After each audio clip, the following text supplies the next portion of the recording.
Code by the Anderson Township trustees to provide administrative relief to any person or entity adversely affected by the Anderson Township zoning resolution. Will the secretary please call the roll? Mr. Nye? Here. Mr. Haber? Here. Mr. Halpin? Present. Mr. Sion? Here. Thank you for coming to this meeting of the Anderson Township Board of Zoning Appeals. Please be aware that this meeting is audio and videotaped and may be carried live on television. First, I'll outline our procedures. A summary of the appeal is presented by the staff, then the appellant will present its case. The board members may then ask questions of the appellant. After that, all persons supporting the appeal will be permitted to testify one at a time after being recognized by the chairman. When those persons supporting the appeal are finished, those opposed to the appeal will then be permitted to testify and/or ask questions of the board after being recognized by the chairman. All persons wishing to testify, whether for or against appeal, may only do so after being sworn in. When testifying, each person must come forward to the podium after being recognized, speak into the microphone, state their name, address, and any affiliation to the case. All persons testifying will be limited to 4 minutes unless a board member requests additional time. All testimony is given to the board only. No comments or questions are to be directed to the appellant or anyone else in the audience. The board will only hear new, non-repetitive evidence or questions. Should someone wish to show support of previous testimony, they may do so by following the testimony procedures and stating their support of previous testimony. Now, will all persons who may give testimony this evening please stand, raise your right hand.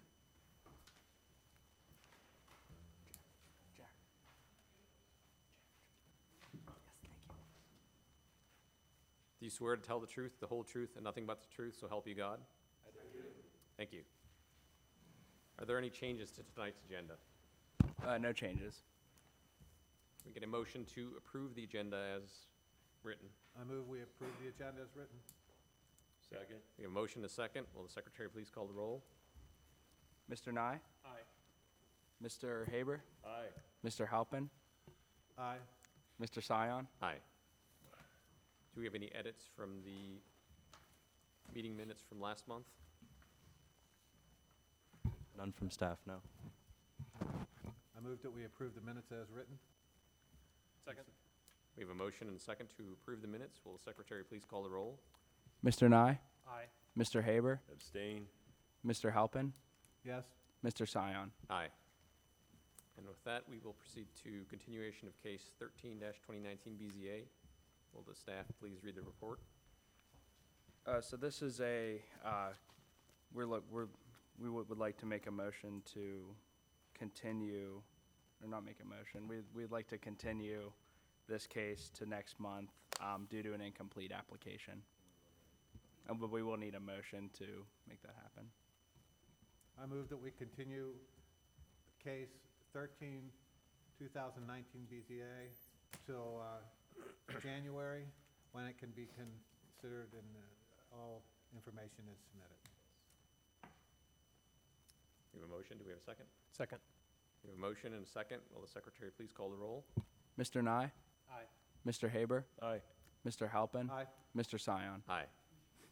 With that, we'll move on to consideration of case 14-2019 BZA. Will the staff please read the report?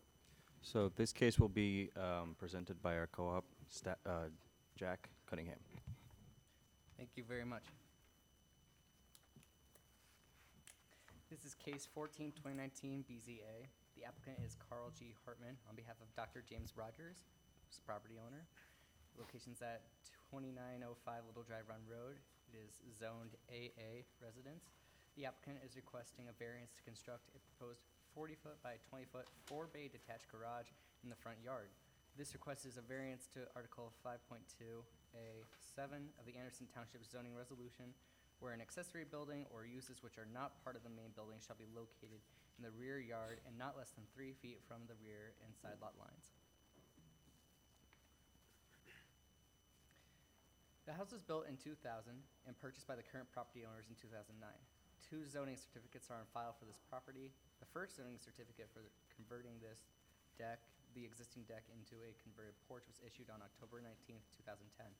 The second zoning certificate was issued on June 11th, 2015 for a deck addition with stairs and an enclosed storage area. This is the existing property map. This is the existing aerial map. this is the existing topography map. This is the proposed site plan with the house in the boundary, and this is the 4-bay garage that is proposed up north.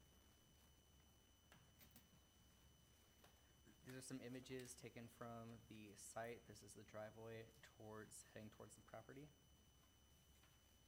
This is the site of the current existing location where the 4-bay garage is proposed to be. This is another picture of that area. This picture demonstrates how the proximity between the edge of this property and to the property to the north. This looks back at where the area will be in relation to the house, backyard of said property. And this is looking from the property on the driveway down the Little Dry Run Road. Staff is of the opinion that the variance is not substantial. The proposed accessory building will provide additional storage for lawn maintenance as well as miscellaneous items. In addition, existing vegetation on the property, consisting of mature trees, screens the proposed accessory building from Little Dry Run Road and neighboring residences. The essential character of the neighborhood would not be altered, and adjoining properties would not suffer a substantial detriment as a result of the variance.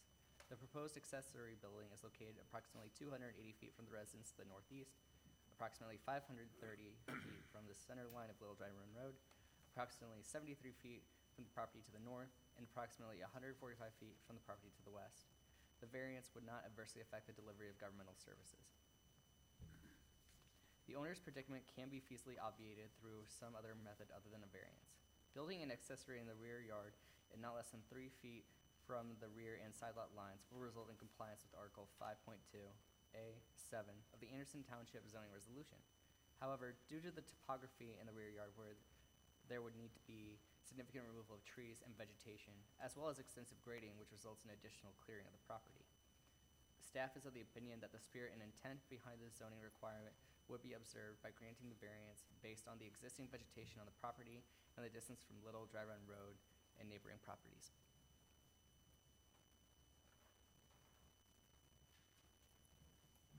Any questions for staff? No. None. I do have one. I know the report says that it's 280 feet from the residence to the northeast, but if you go back to the photos, there's a barn or a shed or something there, I think, to the property to the northeast. Do we know how far that is from what we're proposing to build here? Go back another photo.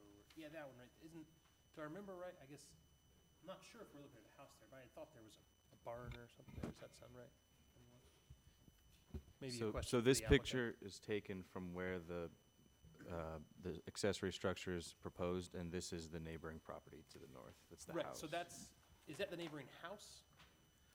I think that'd be a question for the applicant. Yeah, okay, all right. Any further questions of staff? Thank you. Will the appellant or the appellant's representative please come to the podium, speak your name into the microphone, state your name, address, and any affiliation to the case? Thank you. The name is Carl Hartman, engineer for the applicant. My address is 3478 Holly Ridge Drive, Cincinnati, Ohio, 45245. First, I'd like to commend the staff on their report. I thought it was very thorough, and he really highlighted all the items that we agree with. And in there, they state that staff is of the opinion, put my glasses on, that the spirit intent behind the zoning requirement would be observed by granting the variance based upon the existing vegetation on the property and the distance from Little Dry Run Road and the neighboring properties. We concur with all of that, and we hope that you will. I am available to answer any questions you have. Dr. Rogers is here tonight, also available to answer any questions. And if there is any comments from the audience, we would like the opportunity to respond. Any questions for the appellant? Just the same one. I'm not sure I heard. I had my hearing aids Sure. on. Yeah, when I visited the site yesterday, I remember looking to the north or northeast, where there's a neighbor there, and I think we saw, that photo, we can see the structure there. Is that the neighboring house, or do I remember right that there was a I think barn the or neighbor something? has many additional items in his yard similar to, part of the purpose behind this garage is to store some of that equipment you saw on site. Yeah. I guess my question is, Do you know how far it is to the neighboring structure, the closest structure on the, if you don't, that's fine. I mean, I I saw have a it, but scale, and I can scale it. just a ballpark might do it. I'm sorry. I have the county ortho photo map here. I got a copy too. Line up with pieces. Anyway. Now for my encore. Yeah. Here's what we're talking about. They have some equipment over here, I think, very similar to what we have. Yeah. And our house is down here further, closer to Dry Run Road. Right. On that neighboring property. So the distance that we are from the property line, as you can see in both all directions, and the fact that we are, 500 plus feet from Dry Run Road, and about 90 feet in elevation above Right. Dry Run Road. Right. So we feel that the visibility of this garage is nil from any of the adjacent property owners. Okay. Does that answer your question? Yeah, I think so. Thank you. I'll pick up my mess.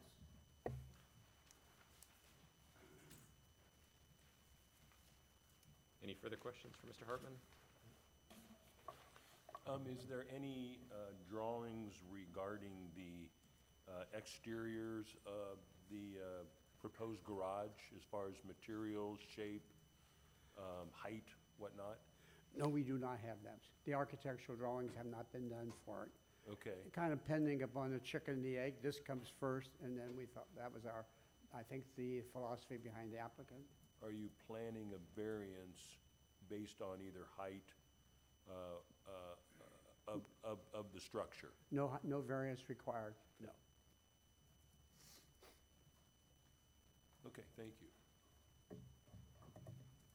Thank you, sir. Thank you. Does anyone else wish to speak in favor of this appeal? Hi, I'm Dr. James Rogers, 2905 Little Dry Run, Cincinnati, Ohio, 45244. To answer your question, Steve, we've talked to the builder and all of that. Obviously, I'm not looking to build like some metal-sided pole barn. The discussion is on the side that faces the driveway, we're going to probably do a matching brick. And then on the front of our house, we have some stone, and we're going to try to probably match that up for the bottom third or so of the structure, and then match it with some sort of wood siding above that. We haven't gotten down to like material selection, but it will, in essence, match the house. There's one picture of the house. You can see it kind of has a yellow brick, and then that chimney is our stone fireplace, and it will match pretty close. I can't get the same stone for the project, for this project, just because of where we got it for that project. They don't have any more, so, Okay. All right. okay? Yeah, thank you. Appreciate it. Any further questions? Does anyone else wish to speak in favor of this appeal? Seeing none, does anyone wish to speak in opposition of this appeal? Seeing none, is the board ready to deliberate the case? Someone wish to start us off? I'll start us off. Real quick, Uh, can we get a motion to close the public hearing for this case? So moved. Second. We have a motion, a second. Will the secretary please call the roll? Mr. Nye, Aye. Mr. Haber, Aye. Mr. Halpin, Aye. Mr. Sion. Aye. Please continue. I'll start discussion. I think it's an insubstantial variance. I think it doesn't affect the quality or character of the neighborhood. I think granting the variance is consistent with the spirit, intent, et cetera, of the zoning ordinance. And so I would suggest that we grant the variance subject to the standard conditions of construction to start within a year, to be completed within 2. Is that a motion? It's a discussion, it's a proposal. I'll make the motion later if there's Yeah, I'm in agreement with this. The remoteness, I think that one picture you see is that house down there. Yeah. And here we are in the middle of winter or early winter, and vegetation may be down, but certainly the remoteness, the size of the lot, the remoteness to adjacent structures and whatnot, I'm in agreement with granting the variance.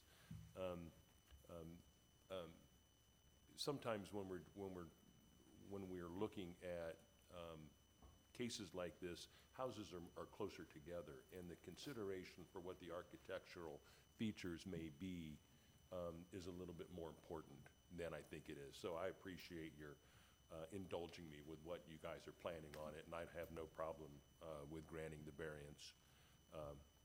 And then you guys got to come back and look at height and stuff like that to make sure that it complies, but it looks good to me. Same here. I'm in concurrence, so let's hear a motion. So are we, We're doing a straw vote, and then we'll do the journalizing. we'll approve the entry later. Okay. I move that we grant the various, subject to the conditions that construction be started within 1 year and completed within 2. I'll second. Can we cite some, at least this drawing, what's this drawing dated? November 7th, 2019? Sure, in substantial conformance with the plans Yeah, dated, what was the date? I got November 7th, 2019. Yes. And I would also, as another friendly amendment, add staff's findings.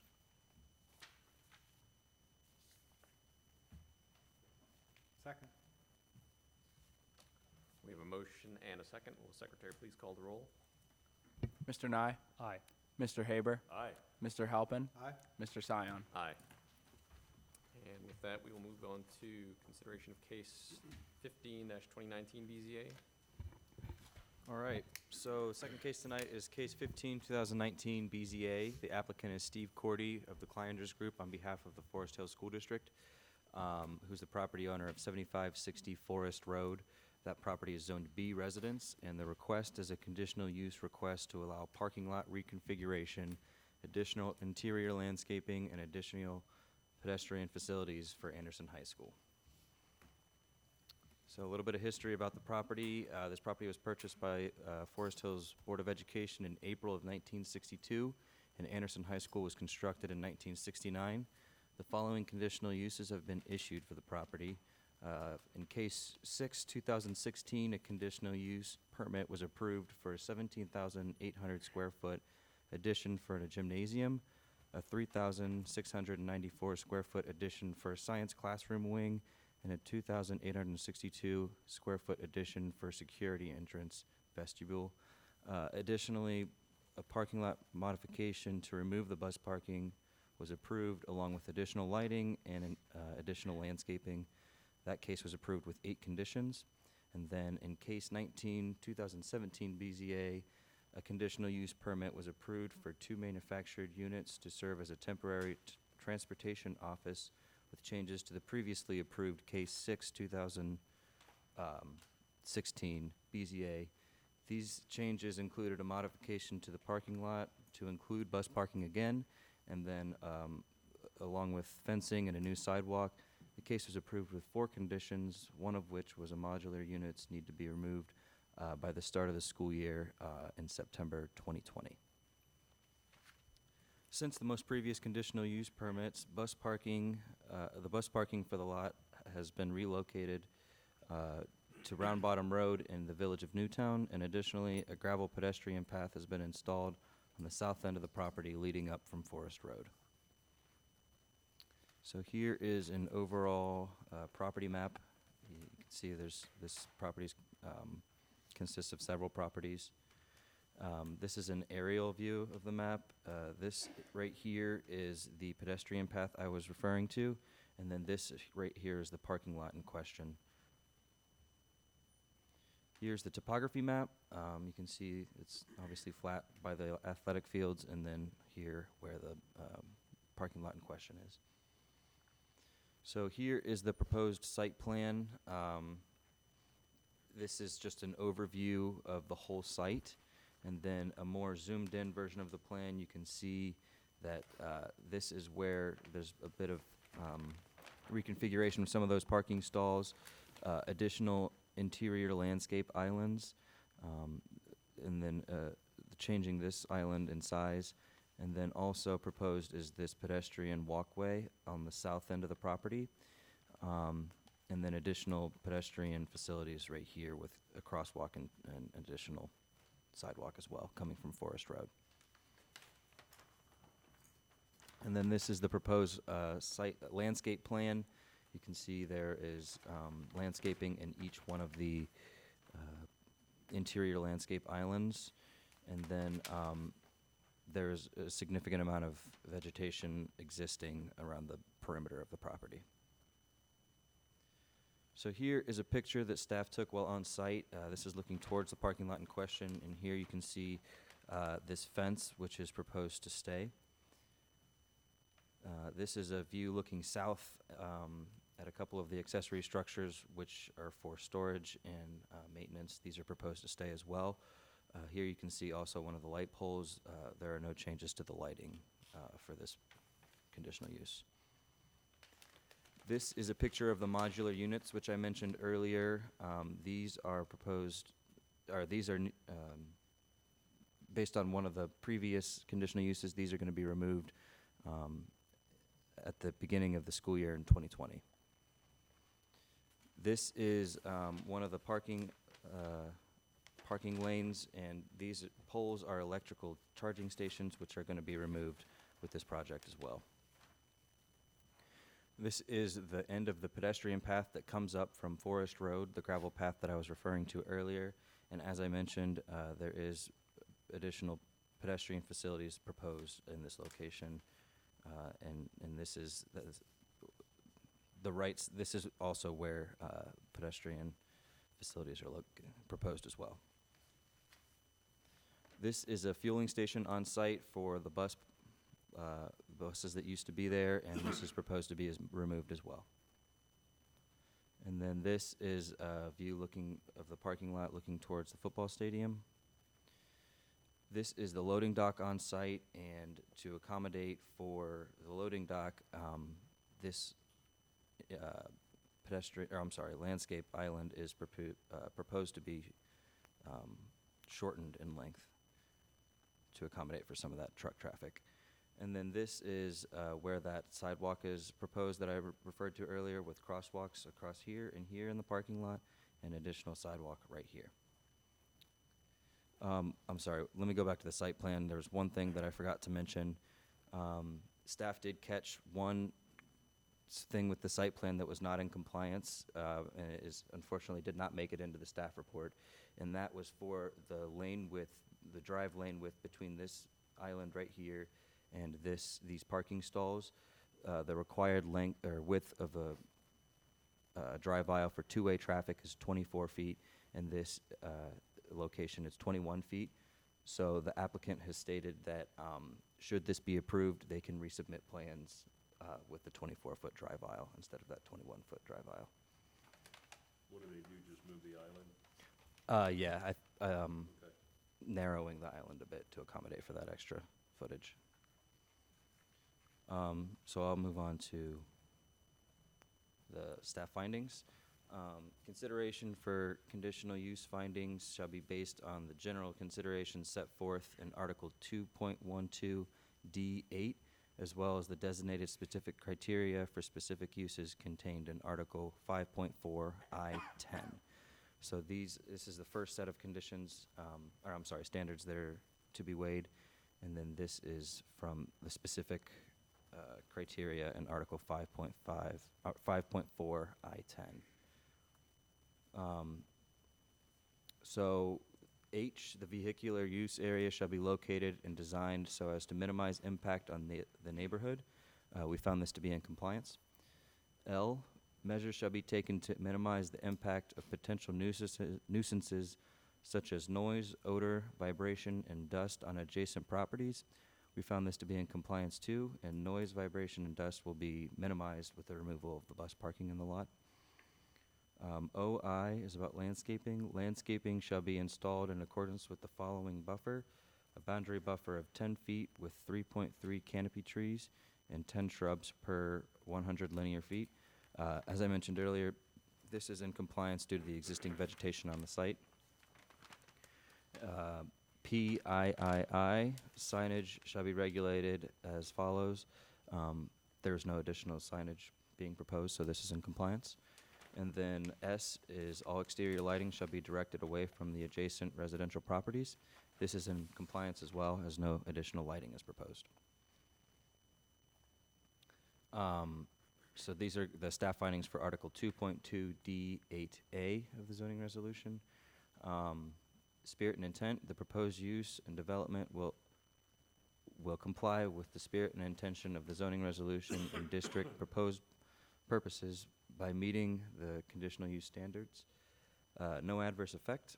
The proposed parking lot reconfiguration will not have an adverse effect upon adjacent properties, public health, or safety and general welfare due to the fact that Anderson High School is reusing existing parking lot, which will provide more on-site student parking instead of the bus parking. Protection of public services.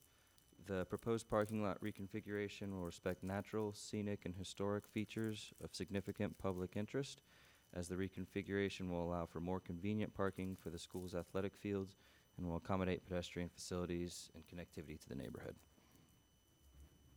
And the last one is consistency with the adopted township plans.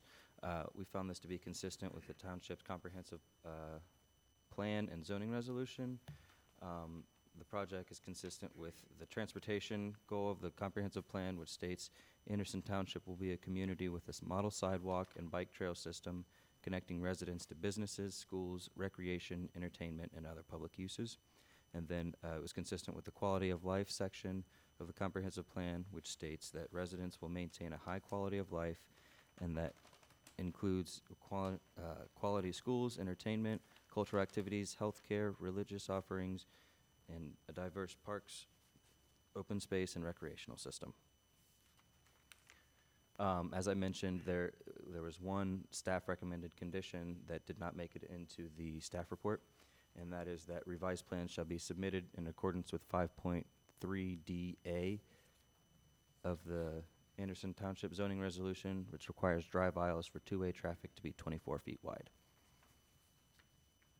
So again, these are the standards to be considered. I'd be happy to answer any questions. So the lighting is existing to remain, Yes. and no additional lighting is being proposed? No, not at this time. Thank you. And no additional ground coverage or anything, you're just working within the existing parking lot and reconfiguring it. Correct. Other than the pedestrian sidewalks. There's no need for those electric outlets? I don't think so. No Teslas, no? That might be a question for the applicant.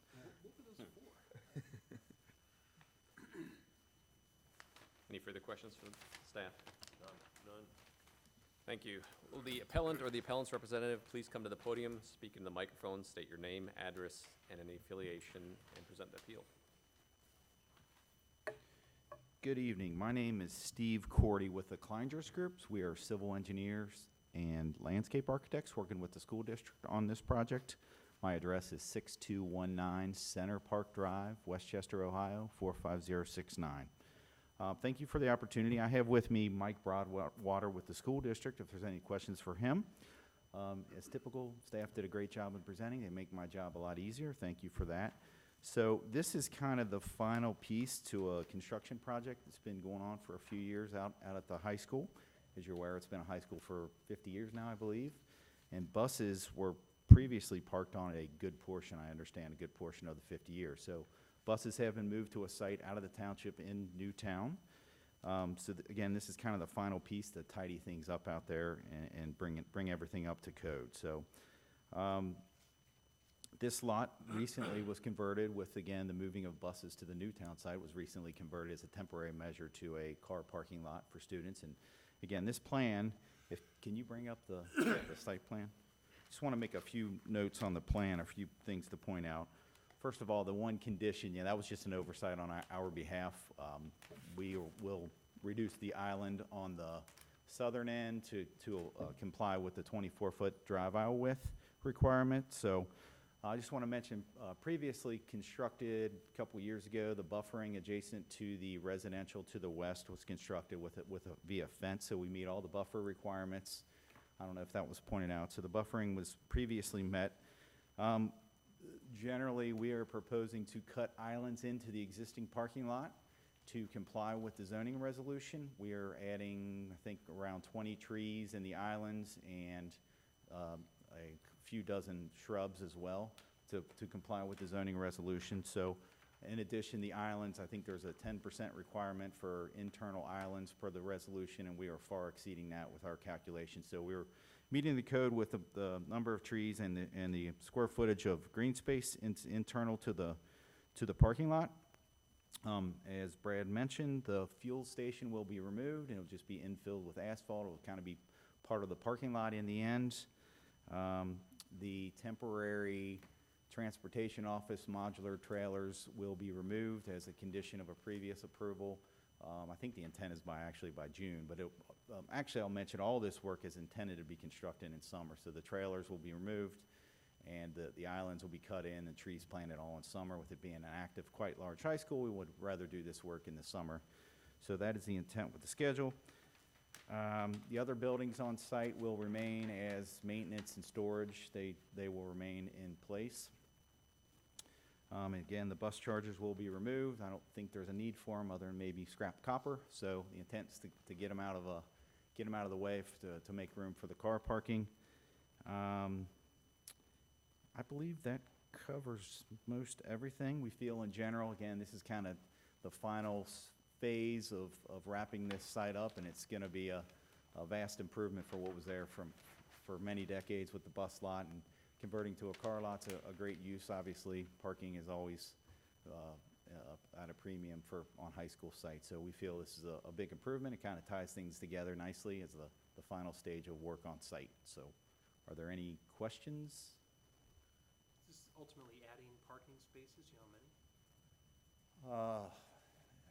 I don't have the tally. I mean, we're not adding any more than, we're actually removing a few from what's out there now, currently striped, because we're cutting in the islands, and that's naturally going to eliminate a few. But it obviously added spaces from the previous plan when it was a bus lot. So I'm going to say it's probably 150 spaces. I frankly didn't tally it, but it adds a substantial amount for events and for student parking. So, other questions? Is it your intention to repave everything?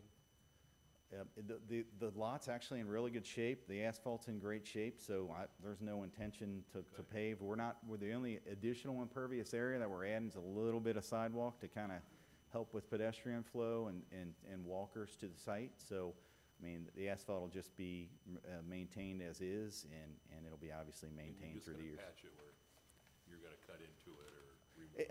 Like, for instance, the fueling station will have to cut that out, and that'll just be a patch, but in the islands will be cut out and replaced with curbed islands and landscaping. So, but really, the lot, I actually drove it again right before tonight's meeting. The pavement's in pretty good shape, so. Fueling stations, they have tanks underground there. Do you know how big those tanks are? Yeah, everything will be removed per, EPA requirements, so. Yep. Any other questions of the appellant? Thanks, sir. Do you have anything to add? Oh, yes, I don't recall the address on Forest to the south where the gravel path goes down to Forest, that right there. Mike Broadwater has been in discussions with them. There's been some questions about increasing, although it's not required by the zoning resolution to increase a little bit of the buffer. Apparently, the resident there has a dog in the rear yard, and the dog gets, with occasional walkers to school, the dog gets worked up. So we've agreed to plant some pines and maybe some stockade fence or something to help appease the neighbors' concerns, so. Any other questions? Thank you. Thank you. Does anyone else wish to speak in favor of this appeal? Seeing none, does anyone wish to speak in opposition to this appeal? Seeing none, is the board ready to close the public hearing for this appeal? Yep. I move that we close the public hearing on this appeal. Second. We have a motion, a second. Will the secretary please call the roll? Mr. Nye? Aye. Mr. Haber? Aye. Mr. Halpin? Aye. Mr. Scion? Aye. Someone wish to start us off with a discussion?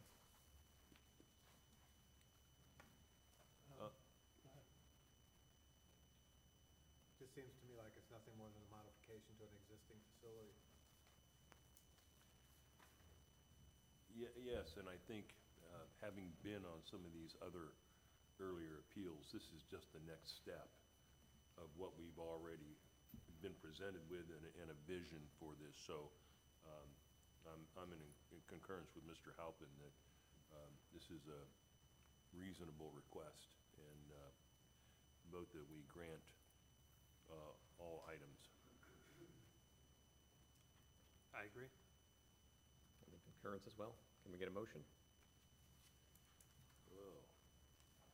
Mr. Chairman, regarding case 15-2019 BZA, I move that we approve or grant the conditional use request to allow a parking lot configuration, additional interior landscaping, and additional pedestrian facilities for Anderson High School located at 7560 Forest Road. And I'm going to encapsulate that with staff's findings, that it's in accordance with drawings. We've got 3 drawings here, I think, all dated November 26th. Steve, Substantial It'll need to be in compliance with the plans that are to be resubmitted with the 24-foot drive aisle. Okay, thank you. And that was Do you one of want me to pull that out, or do you want me to? here. Instead of that condition, I think we can go with the staff recommended condition, Yeah, which is on the screen now. right. That's why I say substantial compliance. Okay. With these drawings. Yes. Okay. Staff's I follow. findings including revisions Yes. to maintain required aisle widths, started within 1 year and completed within 2. Second. A motion and a second. Secretary, please call the roll. Mr. Nye, Aye. Mr. Haber, Aye. Mr. Halpin, Aye. Mr. Sion. Aye. And with that, we'll move on to consideration of case 16-2019 BZA. Staff, please read the report. All right, our third case tonight is case 16, 2019 BZA, and the applicant is Kenny Vaught on behalf of Lindsay DeVriglio, who's the property owner of 2611 Newtown Road, which is, that property is zoned A residence. The request is a variance request for a side yard setback of 9 feet 10 inches, where 15 feet is required per Article 3.3 C2B of the Anderson Township zoning resolution. So a little bit of history about this case. The house was built in 1941 and it was purchased by the current property owner in 2018. The previous garage connected the house via breezeway, and it had a side yard setback of 7 feet, which was based on a cageous measurement when the structure was built in 1941. Zoning was adopted by Hamilton County in 1948, which is why the property had a non-conforming side yard setback. The applicant approached the Planning and Zoning Department in April of 2019 with the intention of creating an addition where the breezeway was to make for a bigger garage while maintaining the garage structure with the non-conforming side yard setback. We expressed to the property owner that since it was a non-conforming setback, since the non-conforming setback was going to be maintained, we would issue a zoning certificate for that, and then the zoning certificate was, the applicant never applied for it, and it was never issued. In October of 2018, while on a zoning inspection for another property on Newtown Road, we noticed that construction for the garage addition in question was underway and no zoning certificate or building permits had been filed for these changes. At that time, we sent the property owner a letter asking that they stop work immediately and apply for a zoning certificate at our office. And it was at this time that it was brought to our attention that the previous garage structure had been torn down due to rotting wood, and the new structure would be constructed with a similar setback as the previous garage attached via breezeway. So here is the property map, and you can tell from the footprint of the building, this is where the breezeway was. As I mentioned, it was the the applicant's intention to enclose this portion of the garage and make for a bigger two-door garage, two-car garage. But whenever they started construction, they saw that the wood was not in great structural integrity, so they decided to tear that down and start new. And then this is the aerial view of that property. This right here is Ellie Marie Lane, which is part of the recently constructed Massey's Point subdivision. And then this is the topography map. So here's the proposed site plan, and you can see that they are meeting that 9 feet, 10-inch setback, which is similar to what was in place before.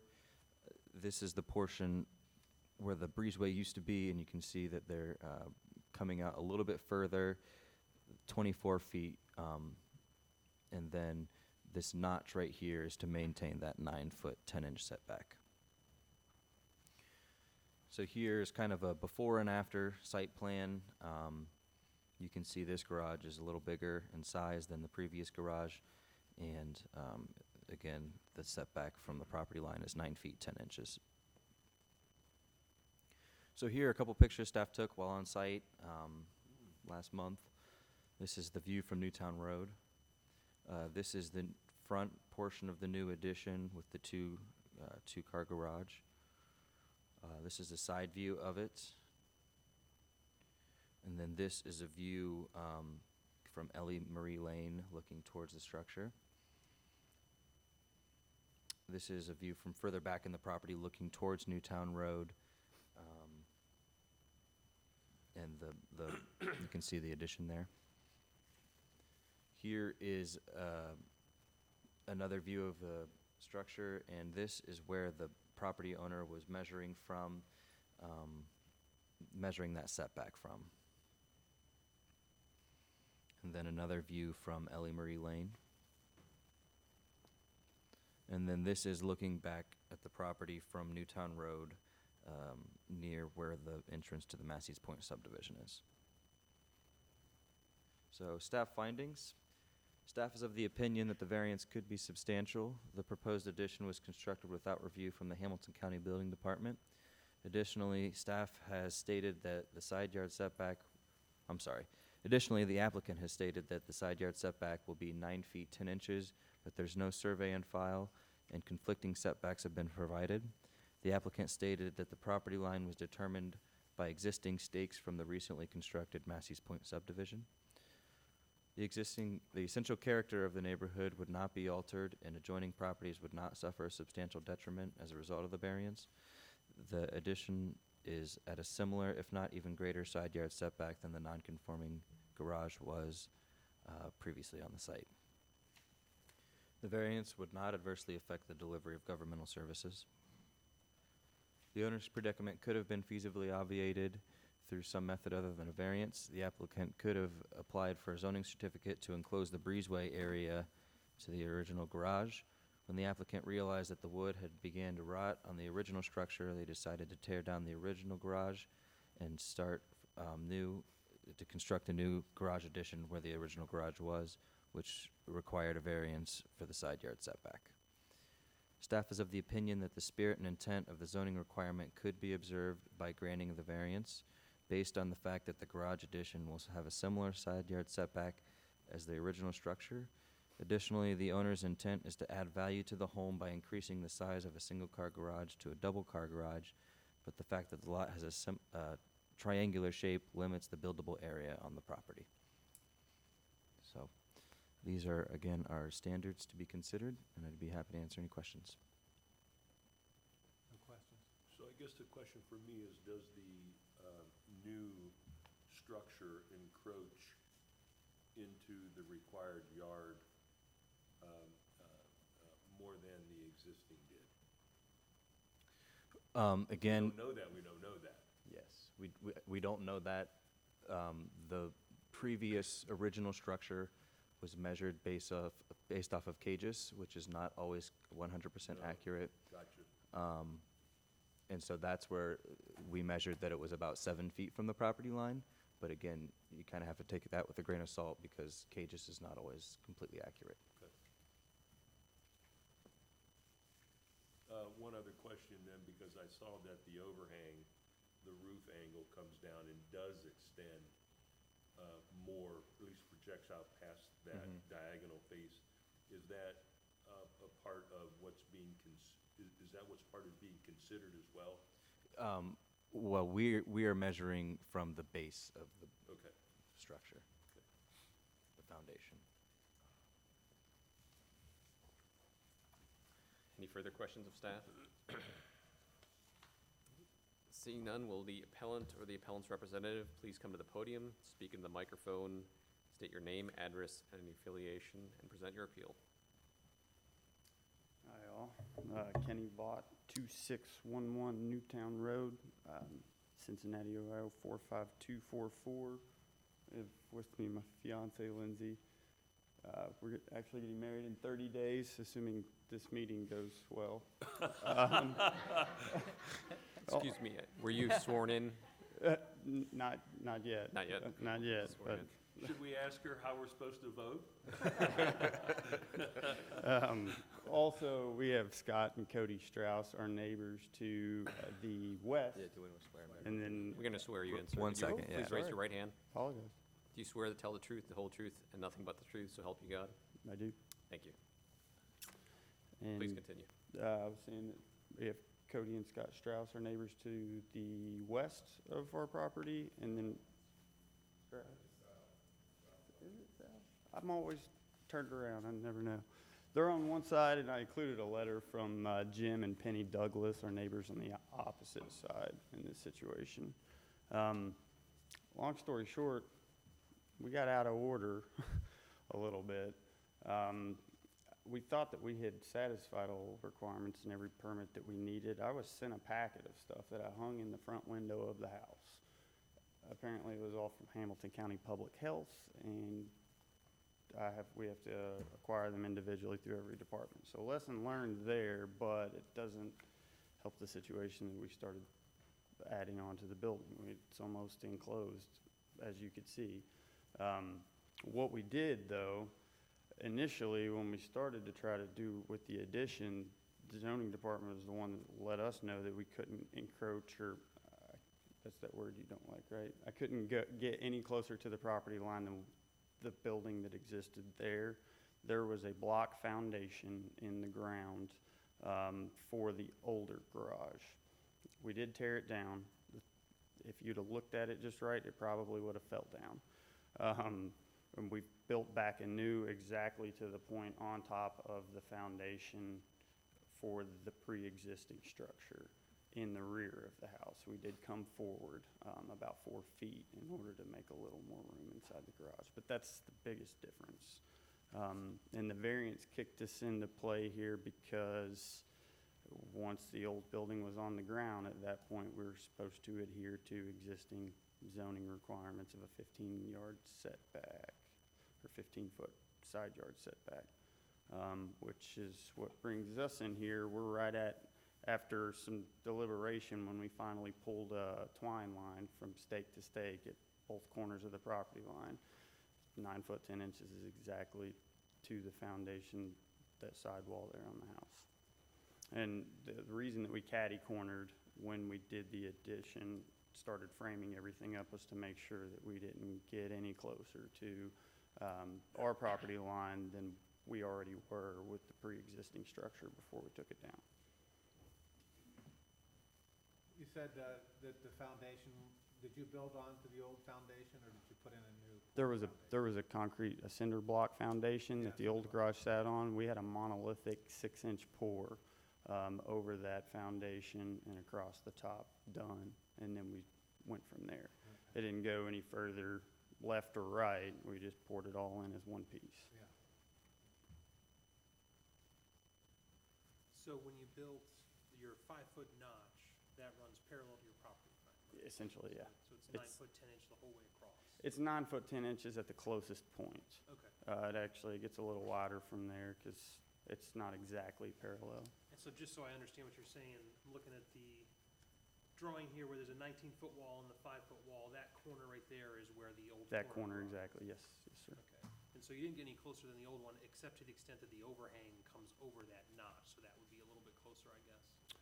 If you're in the air, and I'm pretty, like, I think that all of this goes on footprint, but if you're in the air, there was an overhang on the pre-existing structure that was larger than the one we have on Okay. now.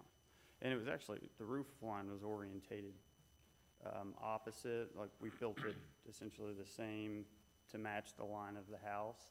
The pre-existing garage was orientated opposite, and so it had like an 18-inch overhang off each side. You'd have had a little more excess off closer to Maisie's Point, Ellie Marie Lane there. Gotcha. Any additional questions for the appellant? Thank you, sir. Thank you. Does anyone else wish to speak in favor of this appeal?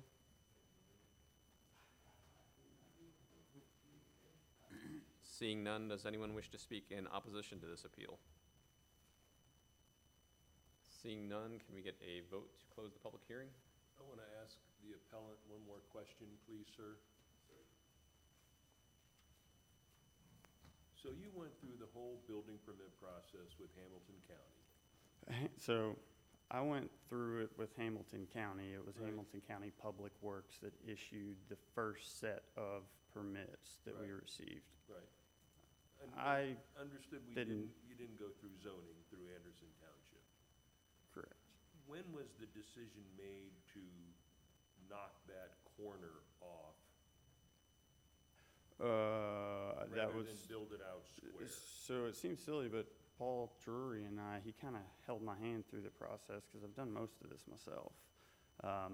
And he, initially, what we wanted to do was keep the breezeway and do a two-car add-on garage and just extend the one that was there. He brought it to our attention at that time that I couldn't move any more in the direction towards the road that I thought I could. And so at that point, then I had to kind of make, satisfy zoning and building and try and create enough room that we could park two vehicles in there. So you talked to Mr. Drury Yeah. about the project, Yes. and that was before you started construction? Yeah, yeah, Okay. yeah. And that's when he gave you some information that, He told me that we can't get any closer than we already were. Okay. And that was the first time that we had that information. okay, I actually, in the submission packet, I included just a snippet of the email from the realtor that sold us the house, or her telling me, yeah, I checked with Hamilton County, 3 feet's all that's required on the side. So, the 15-foot setback rule caught me by surprise, and at that point, I said, well, Paul, what am I supposed to do here? And he said, well, you're gonna have to come up with a new game plan, and that's when I submitted drawings back to him. I was like, well, what if we do this? We'll connect it directly to the house, eliminate the breezeway, because that bought us 8 feet. Yeah. And then I said, in the back corner, I can 45 degree, that little catty corner, to stay away from the property line any closer than we already were. okay. So he kind of gave me the idea, and then I put it into plans, and we Okay. went from there. Well, I mean, realizing that you hadn't come to Anderson Township for your zoning permit, you still had some awareness that you couldn't encroach any closer to the, Well, and we, to the road, to your property line, so that Correct. you did take some action in that regard. yeah, and to be honest, with you, I thought that we had every permit that we needed. I thought that we were fine there. It was my oversight that that packet of paperwork was just from Public Works. They actually completed 2 inspections on our property, and I thought one of those was our building inspection. I just wasn't present when they came and did the inspection, and I didn't read their report in detail enough to realize that it was just the sewer and water department. So that was my big mess up in the entire process, basically. Steve, just to clarify, Hamilton County Building Permit, or Hamilton County Building Department won't issue a building permit until zoning has been approved. So after this, he'll need to move on to the Hamilton County Building Department to get his building permit for this. That's my next step. Is Oh, there's no building permit? No. they won't do anything with us until we've satisfied your team. Until zoning is approved. And then he can apply for his building Almost got permit. this sucker done. I told you, assuming that this meeting goes well, I'm getting married in 30 days. I'm good, thank you very Yeah, much, sir, I absolutely. appreciate it. Any more questions for anybody? No more comments, questions from the audience? Seeing Was none? there anybody oh, that's right, you did get opposition. Yeah. didn't you? Thank you. Seeing no further comments, does somebody wish to make a motion to close the public hearing? So moved? Second? We have a motion and a second. Will the secretary please call the roll? Mr. Nye, Aye. Mr. Haber, Aye? Mr. Halpin, Mr. Scion. Aye. Somebody please start us off with discussion of the case. I'm in favor of granting the variance. Although things didn't go in proper order, I think the intent of the appellant is to have accommodated zoning as best he could with what he had. So I'm in favor of granting it. The overhang doesn't bother me. I just wanted a clarification on that. But there was recognition that even though the appellant wanted to increase the size of the garage, that he couldn't encroach any closer. And I don't know if we're talking an inch or if we're talking 12 inches or what the difference is between before and after, but I'm certainly willing to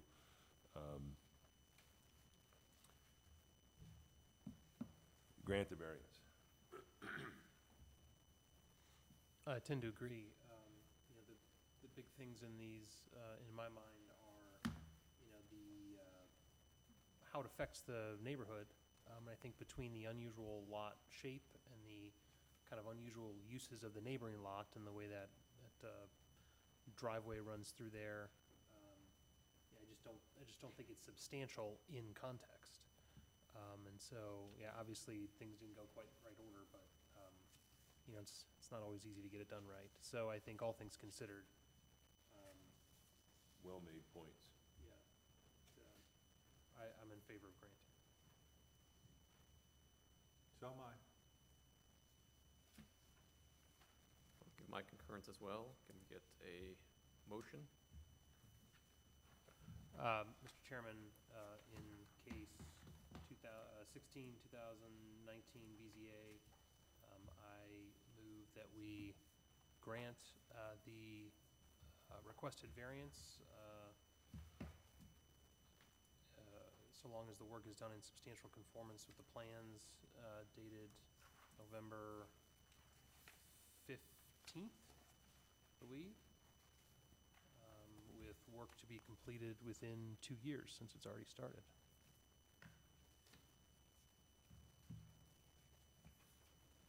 I second. We have a motion and a second. Any further discussion? Will the secretary please call the roll? Mr. Nye, Aye. Mr. Haber, Aye. Mr. Halpin, Aye. Mr. Scion. Aye. With that, we will move on to consideration of case 17-2019 BZA.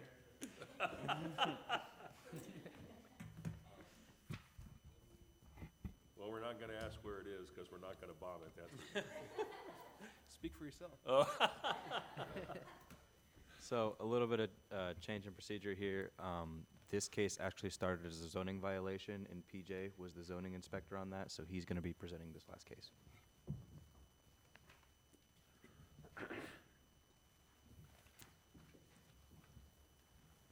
All right, this is a public hearing for case number 17, 2019 BZA. The applicant is Sean Brandstetter on behalf of Dwayne Brandstetter, who's the property owner. Location is 1213 Immaculate Lane. Zoning is B and C residential. The applicant is requesting 6 variances. Variance A is a request to allow an existing 7-foot, 7-inch privacy fence in the side and rear yard, where only a 4-foot high, 75% open fence is permitted in the side yard, and a 6-foot high fence is permitted in the rear yard, per Article 5.2 A9 of the zoning resolution. Variance B is a request to allow an existing 4,600 square foot multi-level deck with a side yard setback of 0 feet, where 8 feet is required in the B residence zoning district, per Article 5.2 A10 of the zoning resolution. Variance C is a request to allow an existing 760 square foot pool in the rear yard, where only a 630 square foot pool is permitted, per Article 5.2 A7 of the zoning resolution. Variance D is a request for an existing concrete pool apron with a side and rear yard setback of 7 inches, where 3 feet is required, per Article 5.2 A7 of the zoning resolution. Variance E is a request for an existing addition in the side yard that is 7 feet from the side property line, where an 8-foot side yard setback is required in the B residence zoning district, per Article 3.5 C2 of the zoning resolution. Variance F is a request for an existing accessory structure with a side and rear yard setback of 0 feet, where 3 feet is required, per Article 5.2 A7 of the zoning resolution. As Brad mentioned, this did start out as a zoning violation, but the house was built in 1969 and purchased by the current property owner in 1989. According to the applicant, the multi-level decking was constructed between 1995 and 2010. In 2016, the pool and concrete pool apron were added to the rear yard, and the property owner has not indicated when the accessory structure or the addition were constructed. In June 2019, Anderson Township Planning and Zoning staff received a complaint on the property regarding a pool that had been installed in the rear yard without a zoning certificate. During an inspection, staff confirmed that the existing pool did not have a zoning certificate. In addition, township staff found that the existing fencing, existing multi-level deck, addition in the side yard, accessory structure, concrete pool apron, and existing jacuzzis did not have zoning certificates. Township staff also confirmed that the pool was located on a different parcel than the house and decking, which is not permitted to be constructed on a parcel that does not contain a primary structure. In September 2019, the parcel containing the existing pool was consolidated with the parcel containing the house. In November 2019, the applicant was granted a zoning certificate for 2 jacuzzis located in the rear yard of the property and has proposed to remove jacuzzi number 3 from the property. During a site visit, township staff confirmed that the existing addition and accessory structure did not have zoning certificates either. So here's the property map. The portion of the property in which the house is on is in B residence. The portion of the property that the existing pool is located on is in C residence. But it has been consolidated.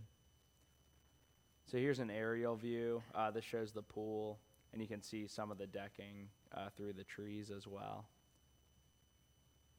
The topography map is relatively flat. So this is the site plan that was submitted by the applicant. The shed is the addition in the side yard that was referenced, and then Variance E, is that right? I'm sorry. Variance E? Variance E, yes. And then variance F was the accessory structure in the rear yard. It is labeled as equipment, 64 square feet. The patio shown here is the concrete pool apron. I believe that's variance D.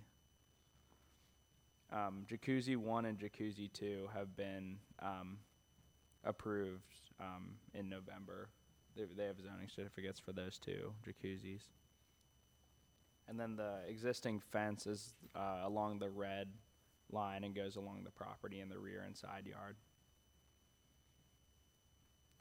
This is an image from Airedale Lane showing the existing privacy fence, and you can see some of the decking as well from the road.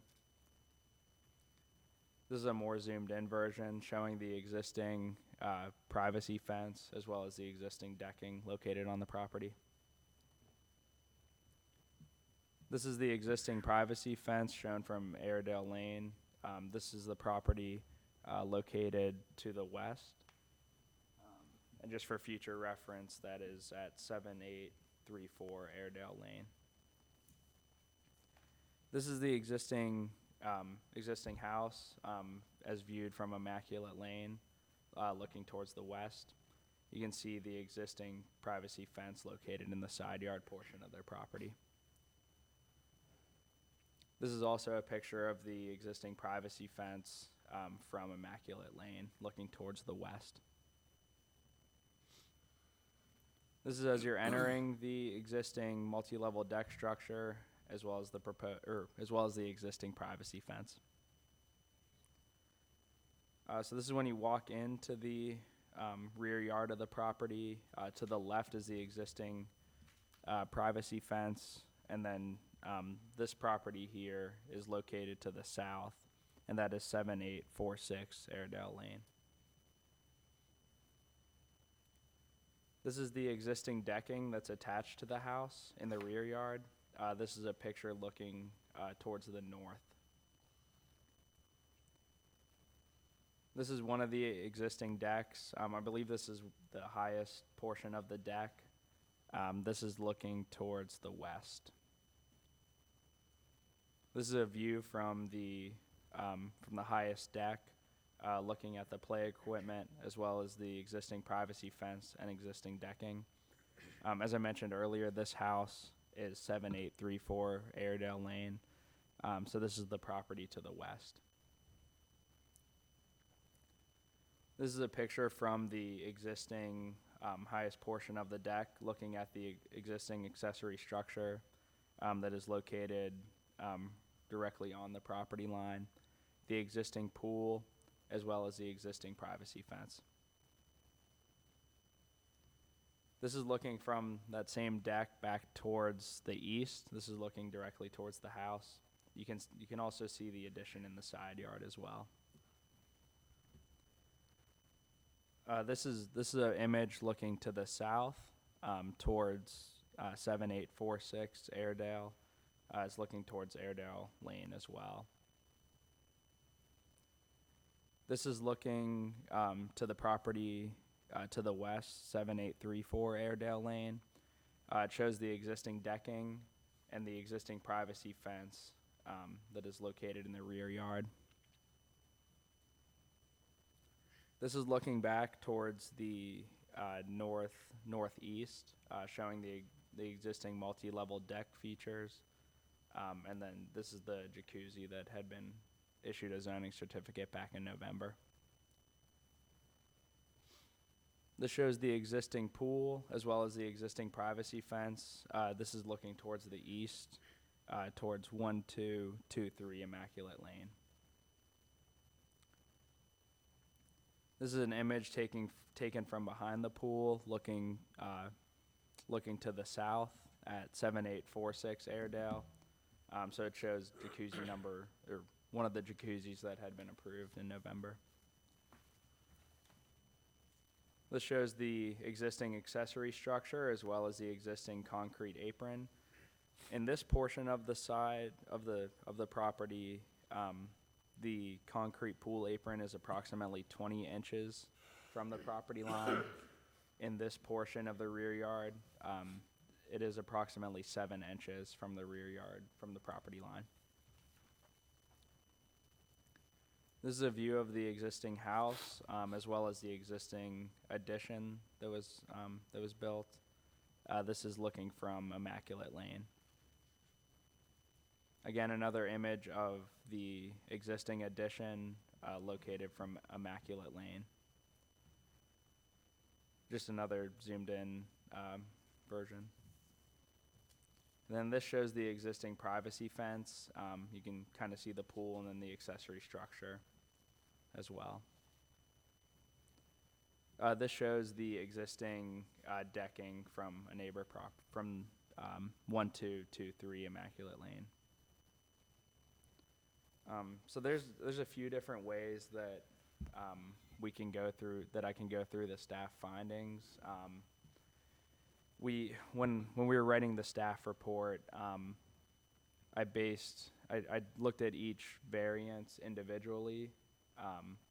So if the board would like me to go through each of the read each of the variance findings, deliberate on that variance, or ask questions of staff as well. There's just a number of ways that we can go about this, and I'd rather leave it up to the board to determine how they wanted me to present the findings. I think we should probably hear the staff findings for each variance, ask questions about that variance before we move on, if there are questions, I think. And then probably more questions at the end. I agree. Okay. There's a lot here. Sure. Staff findings for variance A.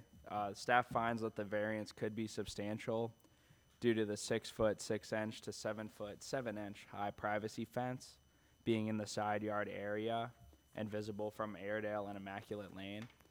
The existing fence is 1 feet 7 inches higher than the maximum permitted fence height in the rear yard, and 3 feet 7 inches taller than the maximum permitted fence height in the side yard, as well as being privacy style fencing where 75% open is required in the side yard area. The essential character of the neighborhood could be altered, and adjoining property owners could suffer a substantial detriment as a result of the variance due to the proximity of the surrounding property owners. The residence to the south is located approximately 7 feet from the existing privacy fence, while the residence to the west is located approximately 5 feet from the existing fence. The variance would not adversely affect the delivery of governmental services.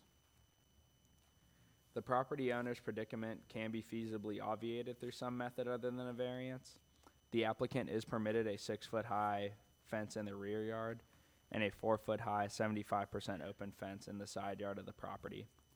Staff is of the opinion that the spirit and intent behind the zoning requirement would not be observed by granting the variance due to the substantial height of the fence and the visibility from Airedale Lane as well as neighboring properties.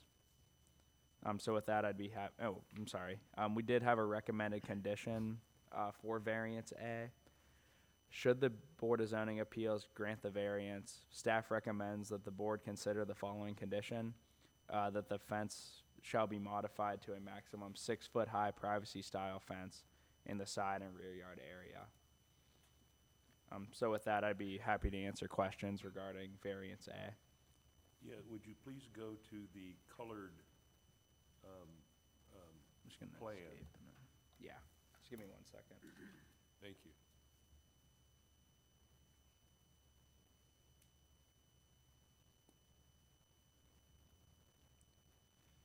So that portion of the fence is all of the fence in the entire perimeter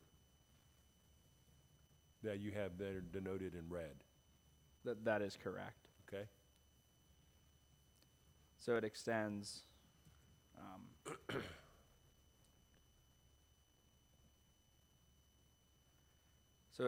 slightly into the side yard portion of the property, and then back into the rear yard, and then over to the side yard again.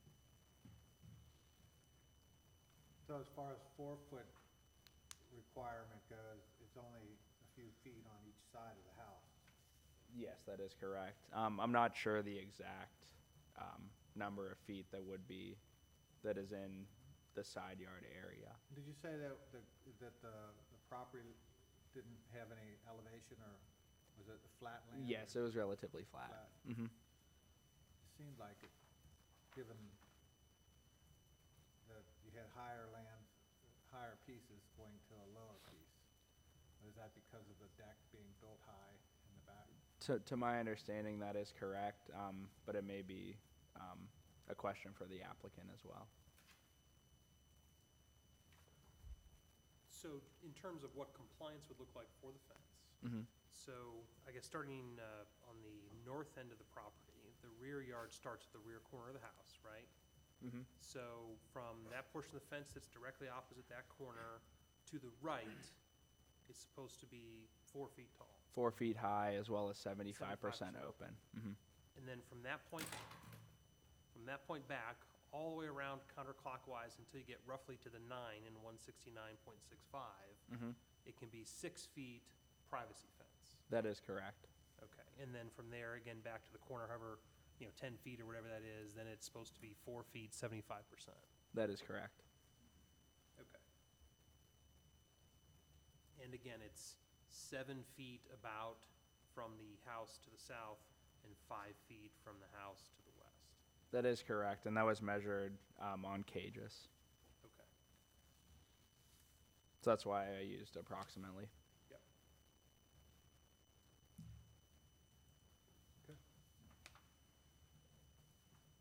Yeah, ready to go to next.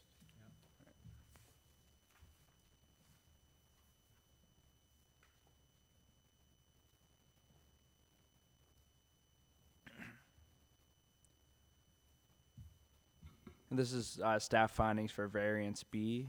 So this is the existing multi-level deck that is required to be 8 feet from the side yard, from the side property line. Staff finds that the variance could be substantial due to the proximity of the deck to the property line. The existing deck is located on the property line where decks are required to be a minimum of 8 feet from any side lot line in the B residential zoning district. The ground level of the existing deck is screened by the existing privacy fence.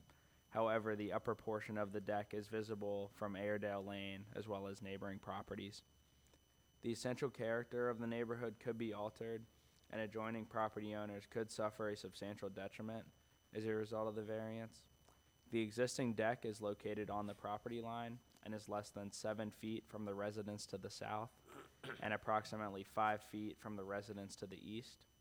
In addition, the multi-level deck is visible from Airedale Lane and neighboring properties. The variance would not adversely affect the delivery of governmental services.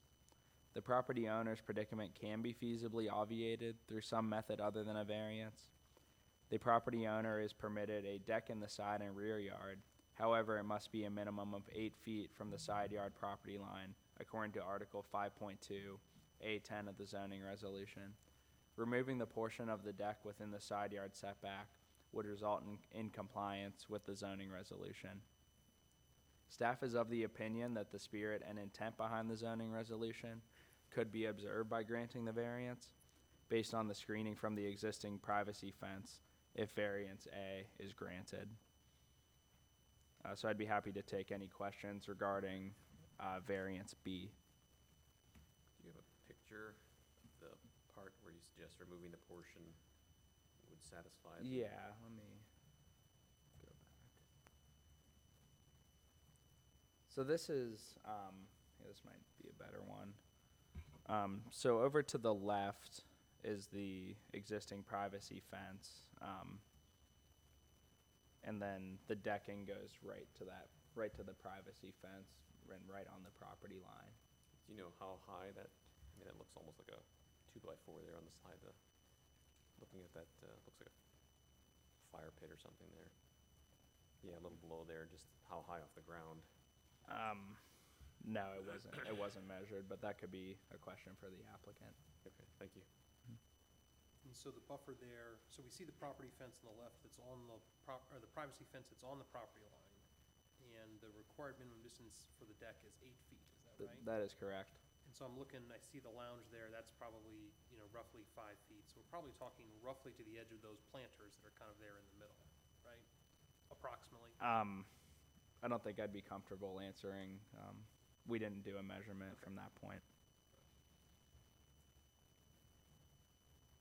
Is this the only location? That is in. It's gotta be 8 feet all the way around, right? So it has to be 8 feet from any side property line. From the rear property line, because the deck is under 3 feet in height, it is allowed to go to the rear property line. The zoning resolution just requires that it be 8 feet from the side property lines.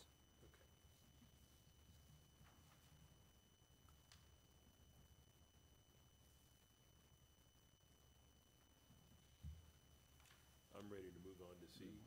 Okay.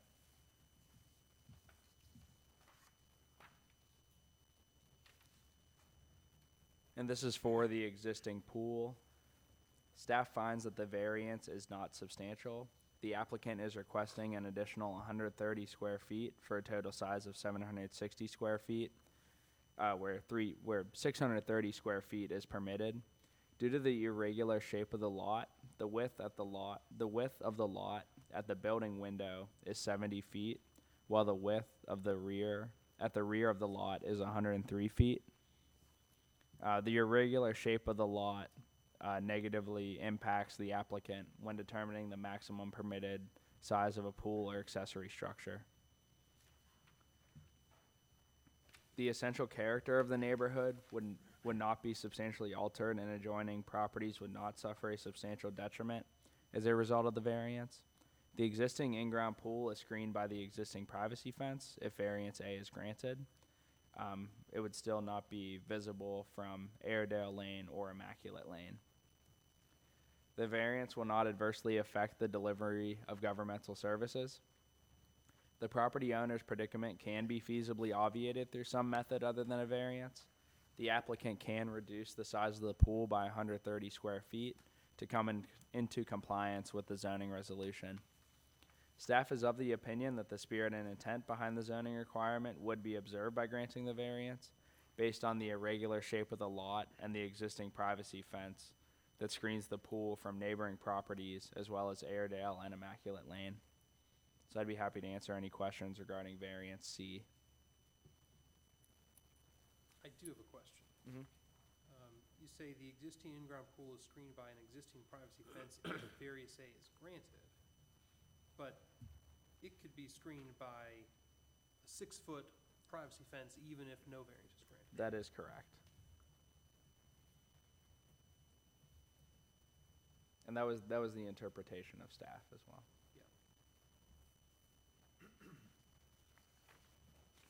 No question.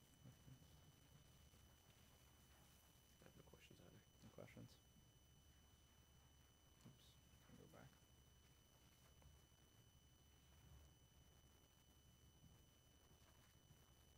back. Variance D is for the existing concrete pool apron.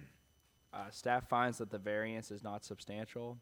The existing concrete pool apron is located 7 feet from the rear property line to the west and approximately 7 inches from the rear property line to the west and approximately 20 inches from the side property line to the north, where a 3-foot setback is required on both the side and rear yard. The essential character of the neighborhood would not be substantially altered, and adjoining property owners would not suffer a substantial detriment as a result of the variance. The existing concrete pool apron is screened by a privacy fence and is not visible from surrounding properties. The variance does not affect the delivery of governmental services. The property owner's predicament can be feasibly obviated through some method other than a variance. The property owner can remove 3 feet from the edge of the concrete pool apron to come into compliance. Staff is of the opinion that the spirit and intent behind the zoning requirement would be observed by granting the variance based on the screening provided by the existing privacy fence. And I'd be happy to answer any questions. None here. None. I do have one.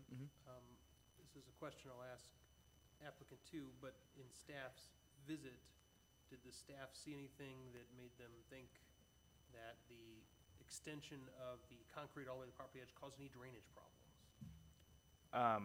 That would be a question for the applicant. You didn't see anything while you were there that made you think that? That is correct. Okay, thank you.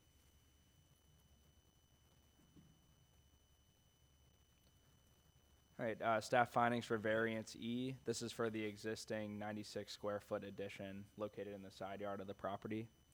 Staff is of the opinion that the variance is not substantial. The existing 96 square foot addition is located 7 feet from the property line. Due to the orientation of the addition, the front portion of the addition is located 8 feet from the property line and is in compliance with the zoning resolution, while the back portion is 7 feet from the property line and is in violation. The essential character of the neighborhood could be altered, and adjoining properties could suffer a detriment as a result of the variance. The existing addition is visible from Immaculate Lane and the property owner to the north due to the lack of screening. The variance does not affect the delivery of governmental services. The property owner's predicament can be feasibly obviated through some method other than a variance. Had the applicant constructed a smaller addition that is 8 feet from the property line, the addition would be in compliance with the zoning resolution. The spirit and intent behind the zoning requirement could be observed and substantial justice done by granting the variance based on the orientation of the addition and the distance to the side property line. And I'd be happy to answer questions regarding variance E. I do have a question. You touched on this earlier, but I just want to make sure I have it right. Because it is actually attached to the house, it's considered an addition, That is correct, yes. and additions have to be 8 feet from the property line. That is correct. If it were detached from the house and it were an accessory structure, how close to the property line could it be? So it would be permitted to be 3 feet, but that would need to be located in the rear yard. In the rear yard, so it would not be permitted at all. It would not be permitted in that location if it were detached from the primary structure. That's what I thought. Okay, got it. And that's the shed structure. Yes, that's what the applicant has shown that as shed. Okay, and it is attached to the existing house. That is correct. Thank you. Could we, I'm sorry, could we just Mhm. see Do you want to go to the a site couple photos of plan, that one more time? Yeah. I'm sorry? Because I actually did have another question that I'm sure you're not going to be able to answer, but 94. 94. 94. I'll ask the applicant, but that door that goes inside, can you then go into the house from there? You probably don't know. Yeah, question for the applicant. Okay, thanks.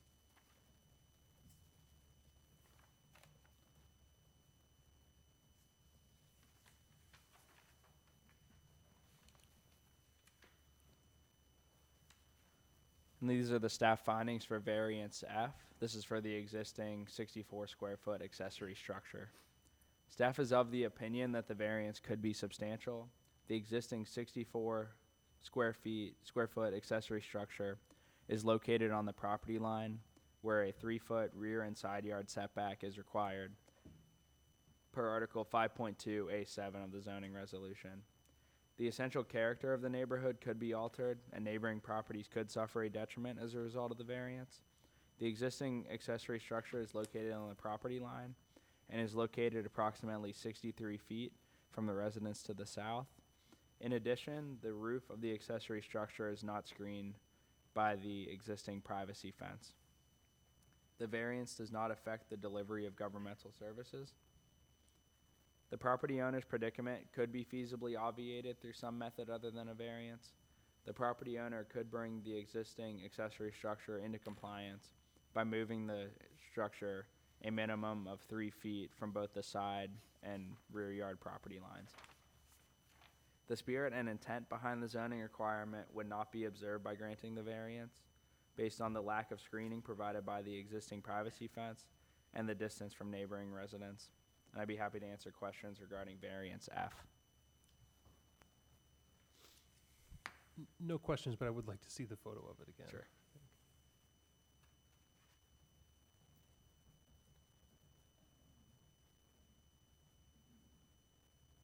And then there's another one too that's from the ground level. I can show that one as well. Do we know how high the peak of that roof is? The fence we said was 7.5, right, or 7.7 maybe? So the height of the fence varies throughout the Okay. throughout the property. The height of the accessory structure would be a question for the applicant. Got it.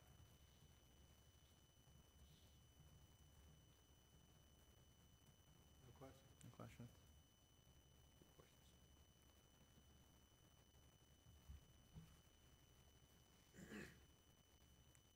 And then these are the standards to be considered. So how did it come to be that you made an inspection of the property? Sure. So back in June, Anderson Township Planning and Zoning staff, we received a complaint regarding water flowing into someone's yard from the pool. Upon that, we looked at the property and determined that it did not have a zoning certificate from Anderson Township. Because of that, we did do an inspection to confirm the location of the pool. And Mr. Branstetter cooperated and allowed us to view the pool through his backyard.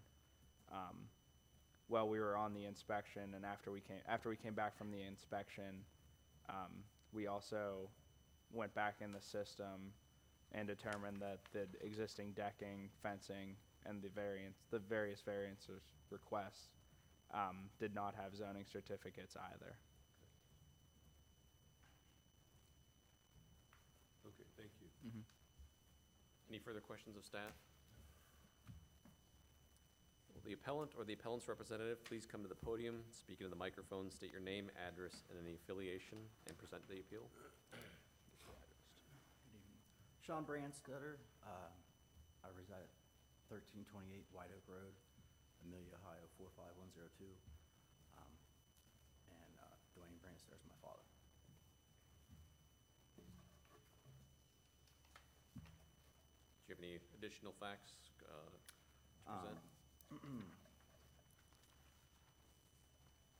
A couple of things. When the initial complaint for the water runoff, that was found to not be due to anything related to the pool. It was the gutter system that was installed on that house had two downspouts directing water into the landscape on the side of the house.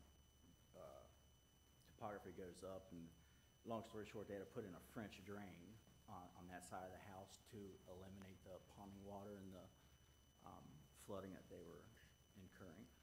So initially, it started out as you guys had come out to inspect that, what was perhaps possibly something that our pool was leaking or something of that sort. And then we fast forwarded to, I disagree with PJ only on one thing, and that was that you spoke to us and we allowed you to come out and do an inspection.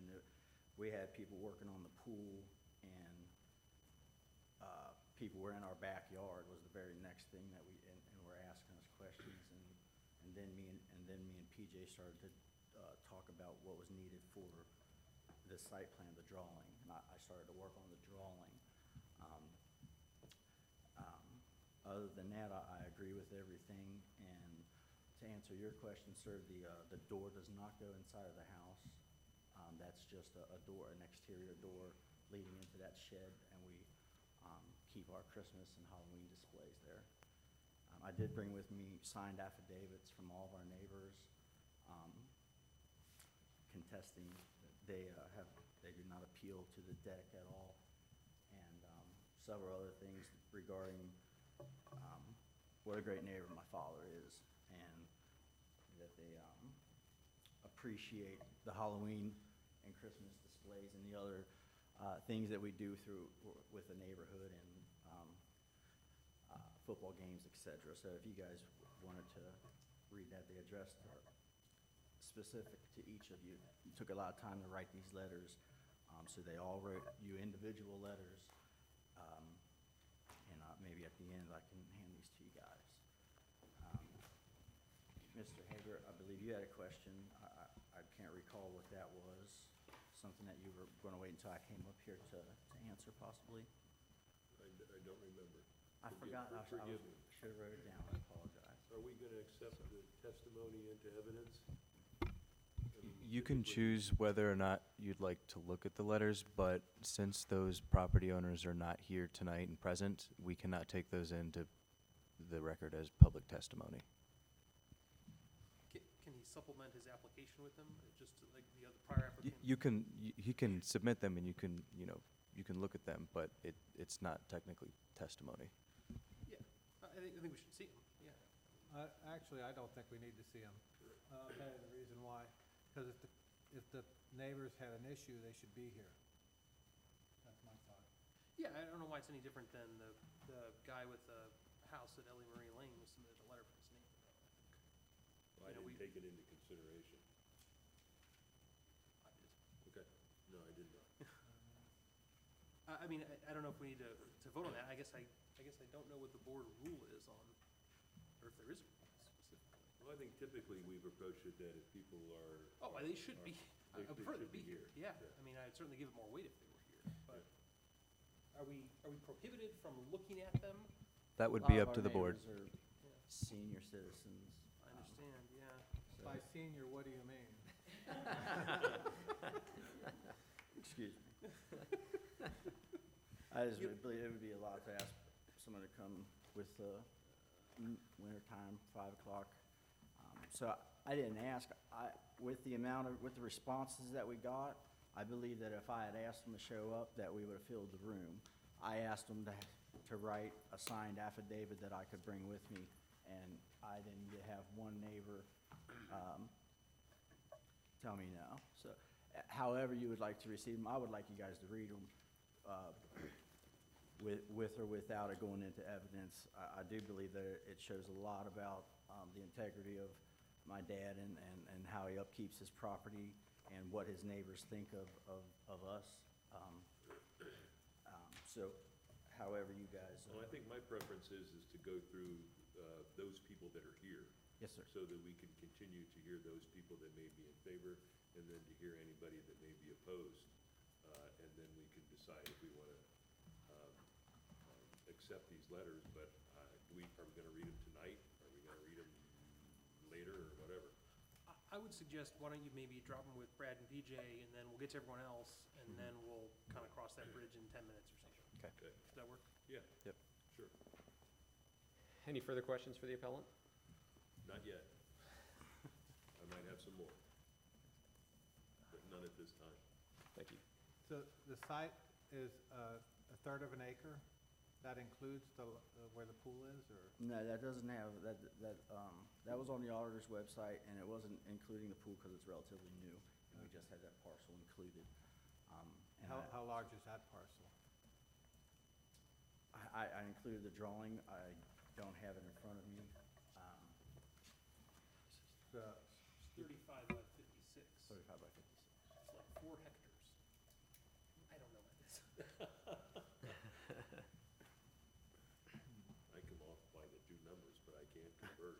44,000 feet an acre, right? Yeah, So yeah. 35, 6, 1,500, 2,000, it's like a third of an acre. So it's about a third, Yeah. so Yes. it was just about a half an acre, a little over half an acre then. Okay, I agree, yes. That can't be right. So maybe your math is wrong. Yeah, it's definitely wrong. No. I'm off by a I think factor that's 10. wrong, It's actually. like That seems pretty 1,500 square big. feet. Oh, yeah, no, it's way smaller than that. It's like, Half an acre. it's like 3/100ths of an acre, Yeah. or a 25th of an acre or something. Somebody get their pen out and do it longhand. Got a calculator right here on my phone. I know. What am I doing?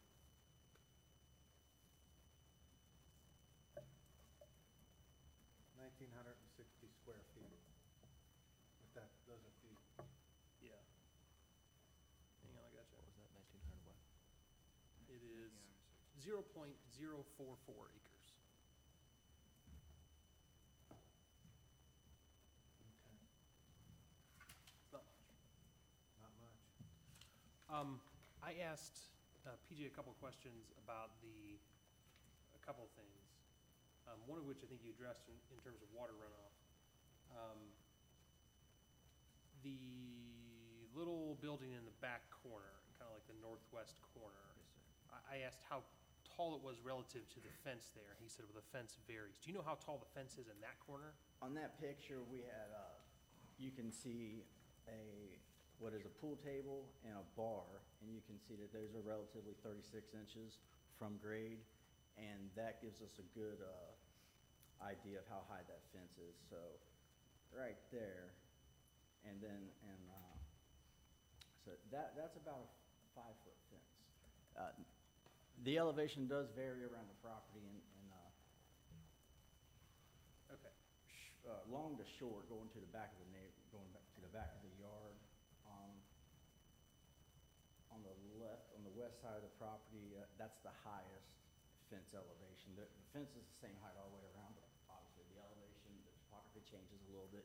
The west side has the most exposed fencing, and then it gets smaller as we get around to this side, being the opposite Yeah. of the pool.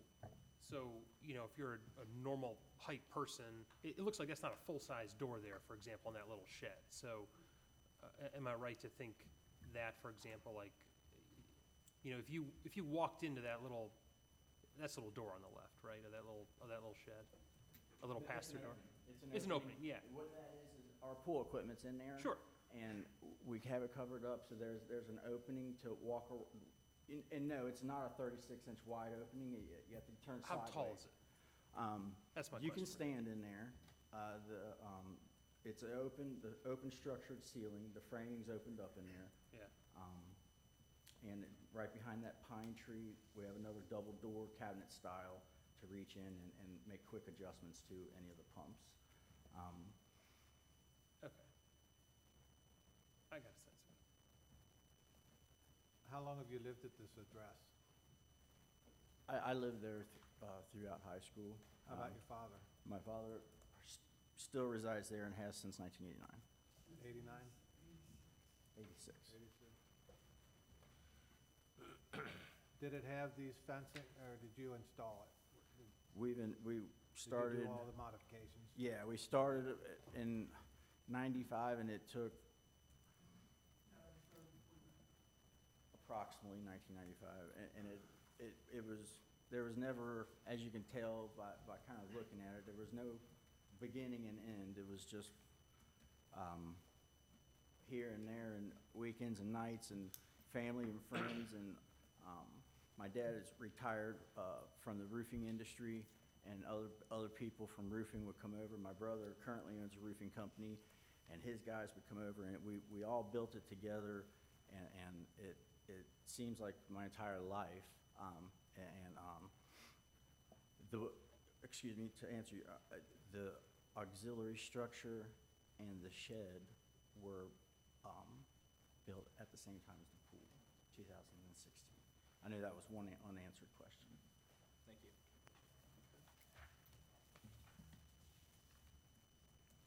No more questions? Any further questions from the board?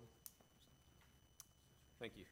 If I could, I would, on variance A, it says that if we could get the fence to 6 foot high, that would be acceptable for variance A. And then variances B, C, D, and E all are reflected upon variance A being granted.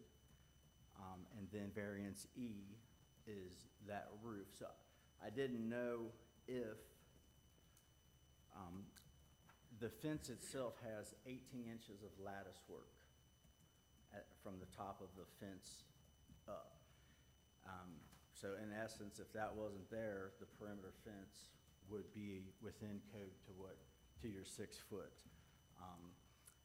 And then variances B, C, D, and E would also be in line with code, or what you would accept as a variance. That would be up to the Board of Zoning Just Appeals. off my reading, kind of Sure. just going off of what you had written down there. And then on variance E, I didn't know if it would help if we created what is now a sloped roof, if we were to make that flat, which would bring it down inside of the screening of the fence. So that's kind of my proposal based on what I've read on your findings from A through F. And that the least amount of work to come into to get the variance with that lattice work is 18 inches, just to give you an idea of the height of the fence also. Okay. And that's all. No further questions Thank you. at this moment. Thank you. Does anyone else wish to speak in favor of this appeal? Please step forward, state your name, address, and affiliation. My name is Debbie Smith. My address is 595 Ridgestone Drive, Cincinnati, Ohio, 45255. I recently resided at 1223 Immaculate Lane, next to Mr. Brandstetter. We lived there for 18 years. We just moved in March. I'm here to speak about the detriment side. I sold my house in one day. We had multiple offers, and we were over the asking price. I don't see any detriment to his yard. I actually preferred the deck and the fence. Previous owners of my old dwelling, they built trees to block out the other neighbor. I was more concerned with those trees because they could fall on my house than I was with the fence on the other side. We've never had any issues with Mr. Brandstetter. The pool was literally put in my backyard.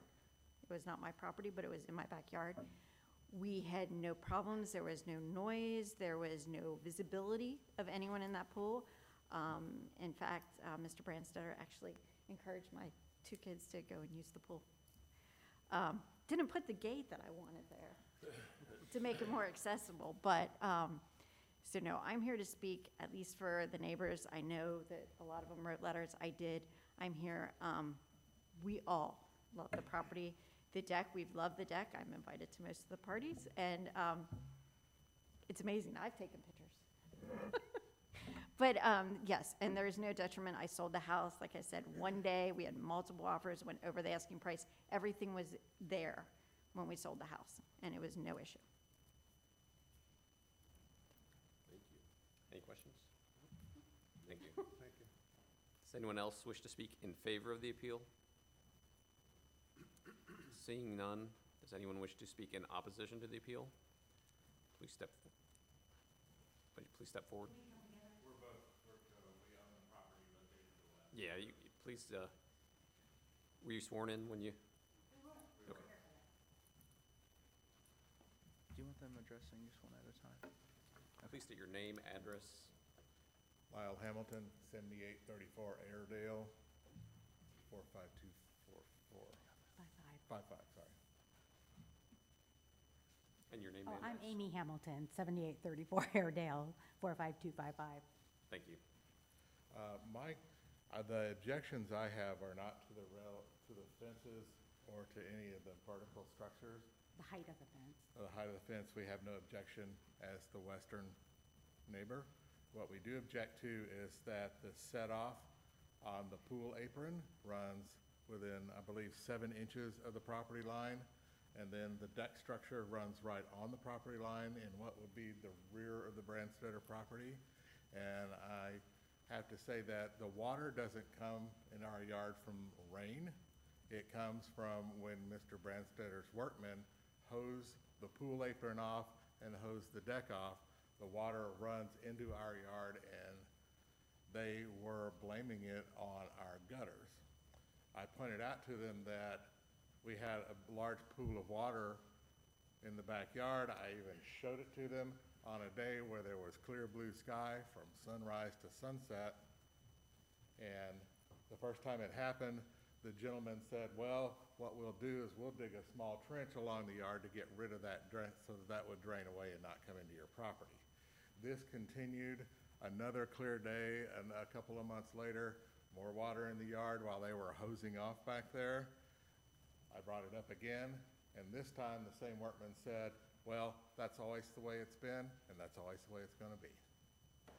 This hose runs for like hours on end, until we have about 4 inches of standing water in our backyard, in that corner. So they put in a French drain, is that what? We did. We put in a We French put drain. in a French drain, Did you put it in at that point? at that Yeah. corner, yep. Yep. The gutter work, as far as the gutter work on the houses, we had a little bit of water coming into our soffits. And so in order to remedy that, we hired a contractor to replace all of the gutter work on the entire house and gave him carte blanche to reroute any downspouts as required. He also dumps the water, like, I don't know what the big clean out is, that goes into a neighbor's yard. It doesn't go to his yard at all. It goes right into a neighbor's yard and runs in our yard. That comes out, We're the ones that are 5 feet from his fence. yeah. And that's the structure, if you put up the picture where the structure's in the corner where there's a side door, Where you were asking about the height. where you were asking about the height of Shoot water out the the, back of that into right. the next door neighbor's yard, but, yeah. and then it- it runs. Basically, it then runs down a corridor along that fence line. And it's actually starting to cause some rot on our side of the fence Yeah, along the fence fence lining. footings. And several pieces of the wood at the ground level have become detached, and I have attempted on many occasions to try to nail it back up. But it's getting harder to do because some of the footing is getting a little bad. But that structure has a 3-inch or 4-inch pipe that pumps water out at a very high rate into a neighbor's yard, but part of it also runs down the fence along the north-south line through our yard. You know, we don't care about the pools, we don't care about the gazebos, we don't care about The height the of it. jacuzzis, we don't care about the height of the fence, we don't care about how the fence looks. We want the water runoff stopped. And we want the setback observed, where it's supposed to be.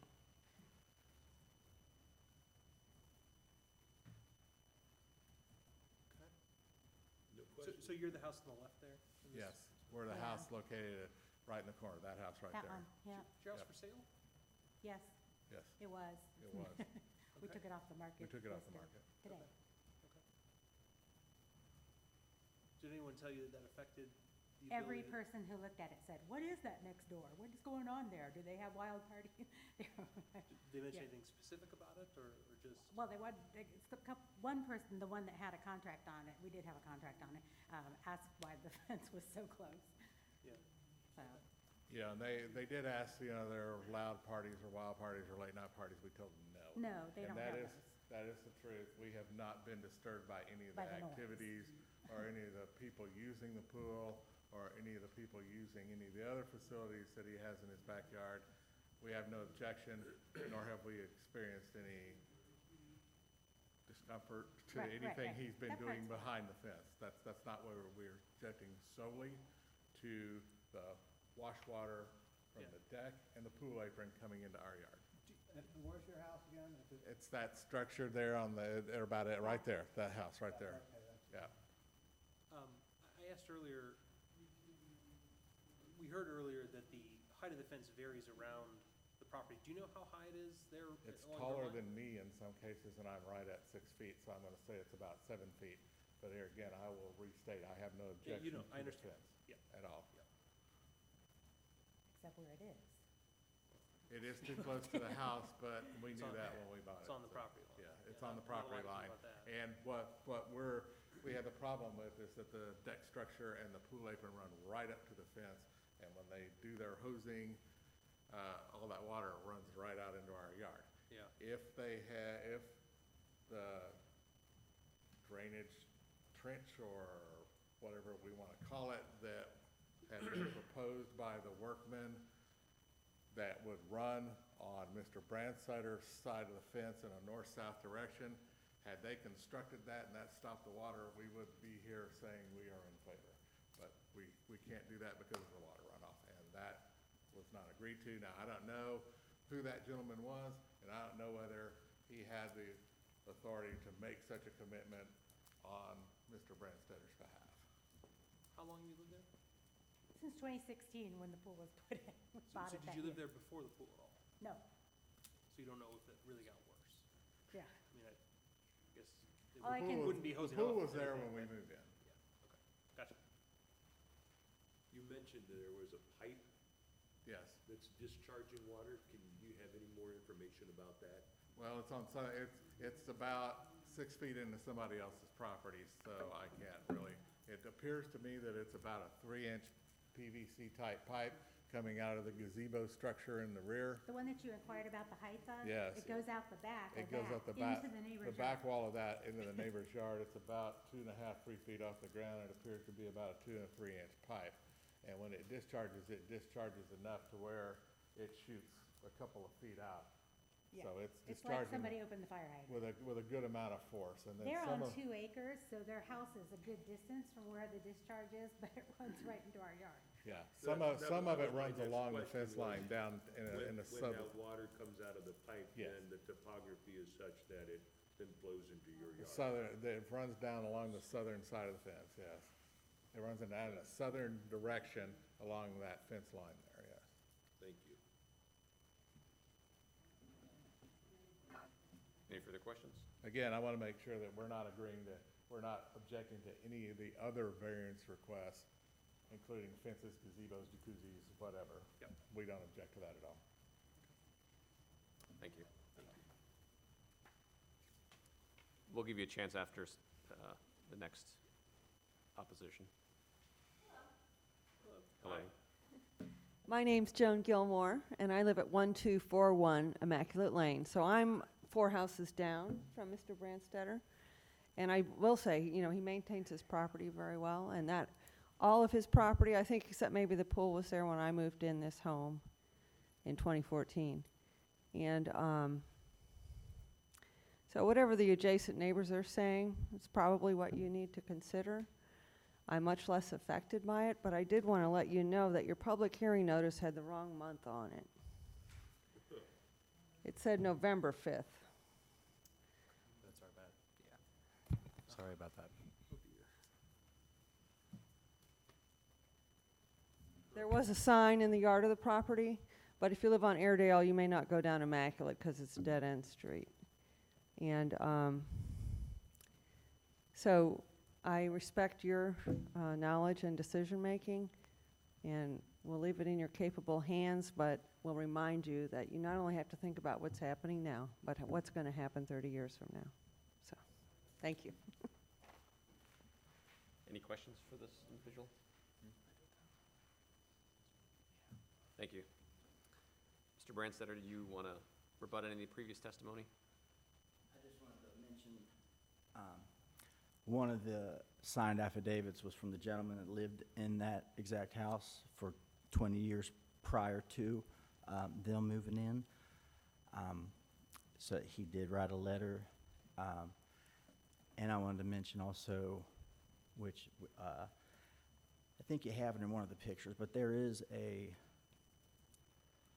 French drain built all the way around the perimeter of the pool on 3 sides that touches our opposite, our neighbor's property lines.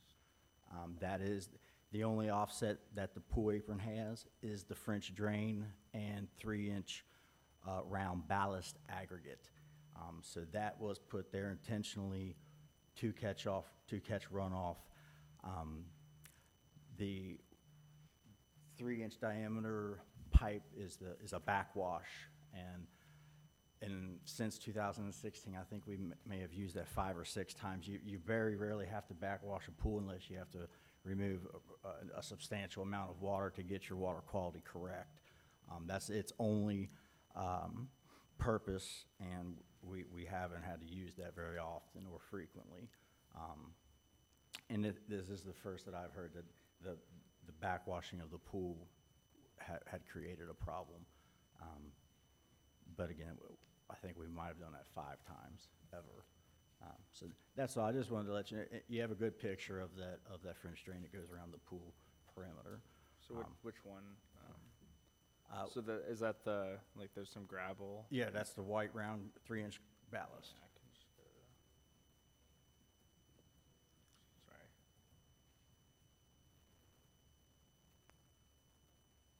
As you can kind of see there, it's a, I forget your measurement, 7 inches and 22 inches, 7 on the north and south and 22 on the east.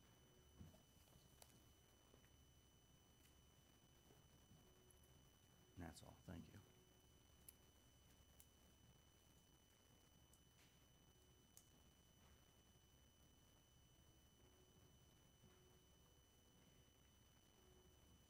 So if you were gonna deal with the drainage beyond a French drain, what would you do?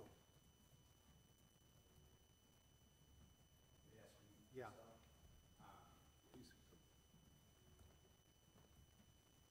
Thank you. You suggested what you as an idea regarding the fencing.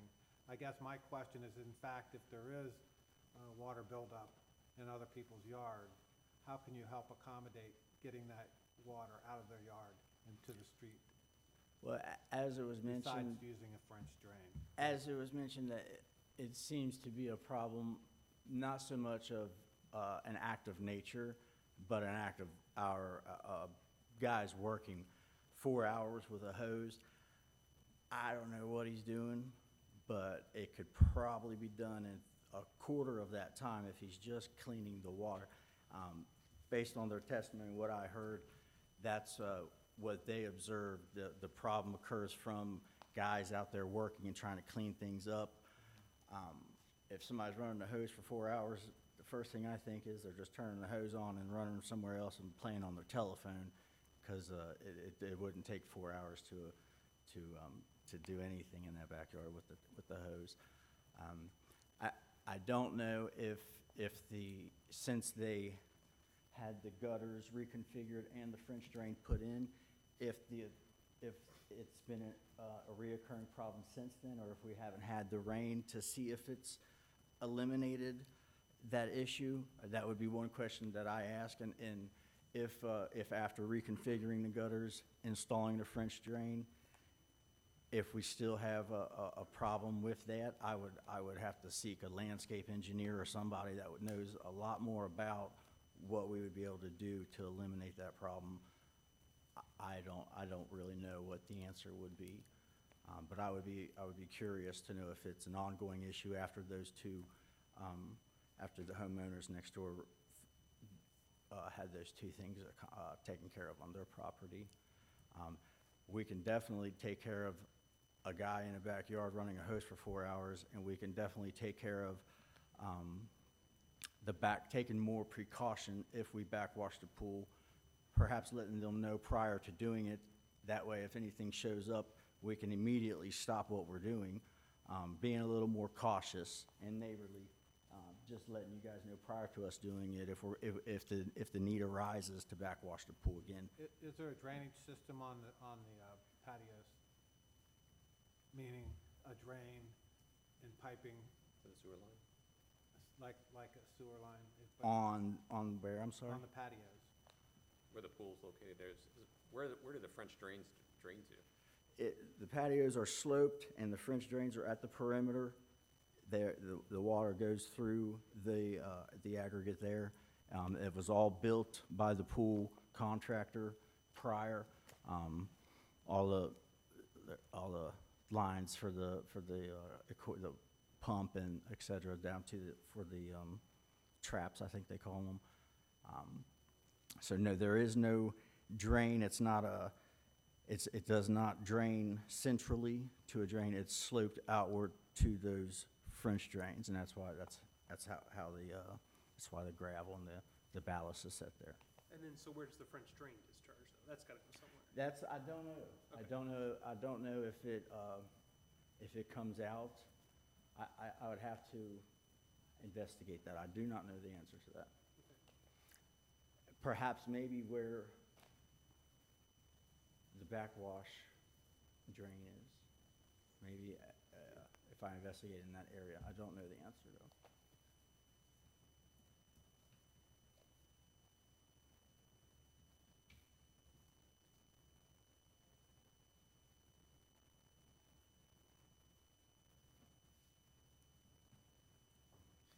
Are there any other questions? I have no further questions. None. Sir, thank you. Did you have anything? Please. I can answer Mr. Brandster's question. Since the work on the drain and the gutters was completed, the maintenance activities around the pool have stopped, and so therefore we don't know. I will tell you that, what was it? What weekend was it? Last weekend or weekend before? We had like an inch or so of rain in 1 or 2 hours, and we made a specific point to keep an eye on it, and we did not see water in the backyard. But the pool had, right. The pool was closed maybe a week or two, and covered over before our workmen finished doing the French drain in our backyard. So that's all I can add to that. So then the possibility is that maybe if they cut back on their hose time, that your French drain might be able to accommodate and keep water from pooling? I would hope that would be the case. I'd like to have it just not enter my property at all. Well, yeah. You know, and I'm just asking for some reasonable accommodation from Mr. Brandstetter along his western line or his rear fence to stop the hose water from the deck and the pool apron, I guess it's called, from coming into my yard. That's all I'm asking for, nothing else. I don't care about any of the other stuff again. Quick question, is it your intent to relist your house next year? Yes. Thank you. Yes, ma'am.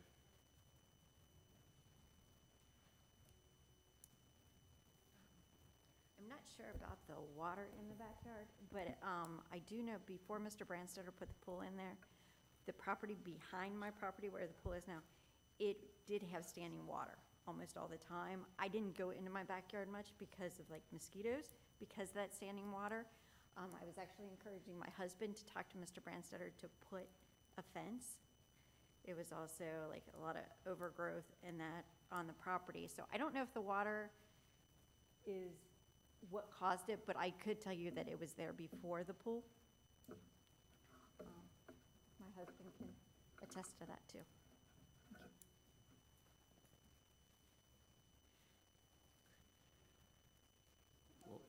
We'll give you the final word, Mr. Brandstetter.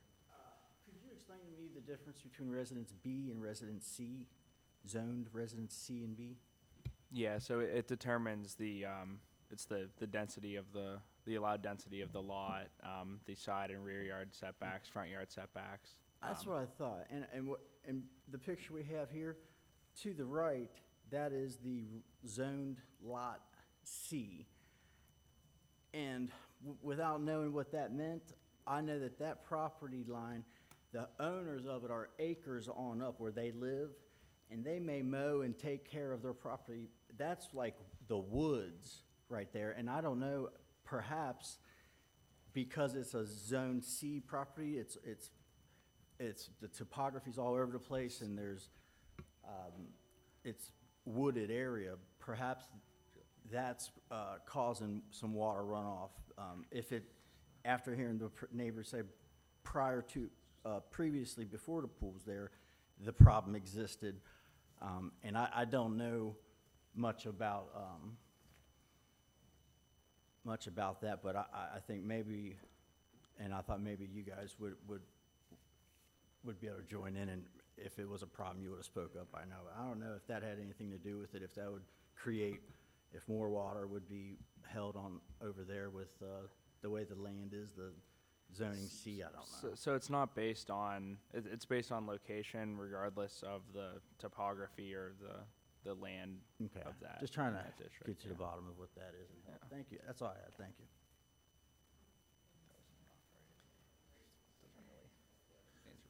One more comment in relation to your question, Mr. Sion. The house was removed from the market due to the inspection we had under contract where significant deficiencies were found in the chimney of the house, which means it's going to have to be rebuilt from the roof line up. And then also we have to do a radon mitigation project. So that's why the house is now off the market and will probably be off the market until such time as the chimney is reconstructed and is found to be adequate to pass in a homeowner inspection. So that's why it has been removed, because that work is going to be substantial. It has to be torn down and all the way back up again. So, Thank you.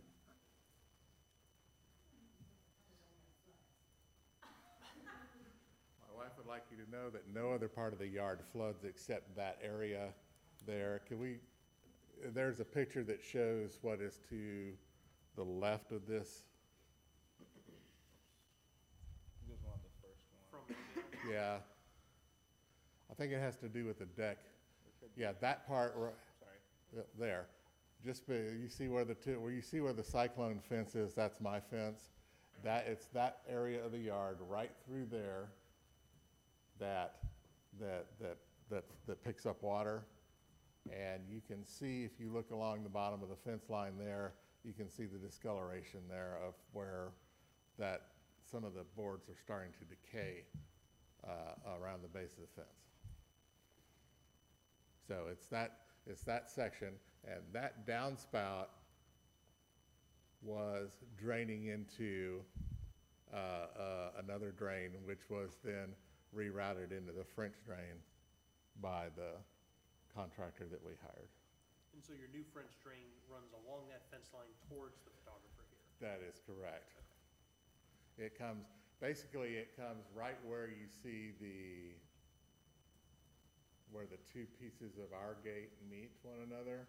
It runs slightly to the house side of that, and then turns and runs parallel to the house. Any further questions? No. Thank you. Board have questions of staff or anybody else? Can I just see the topography one more time? Sure.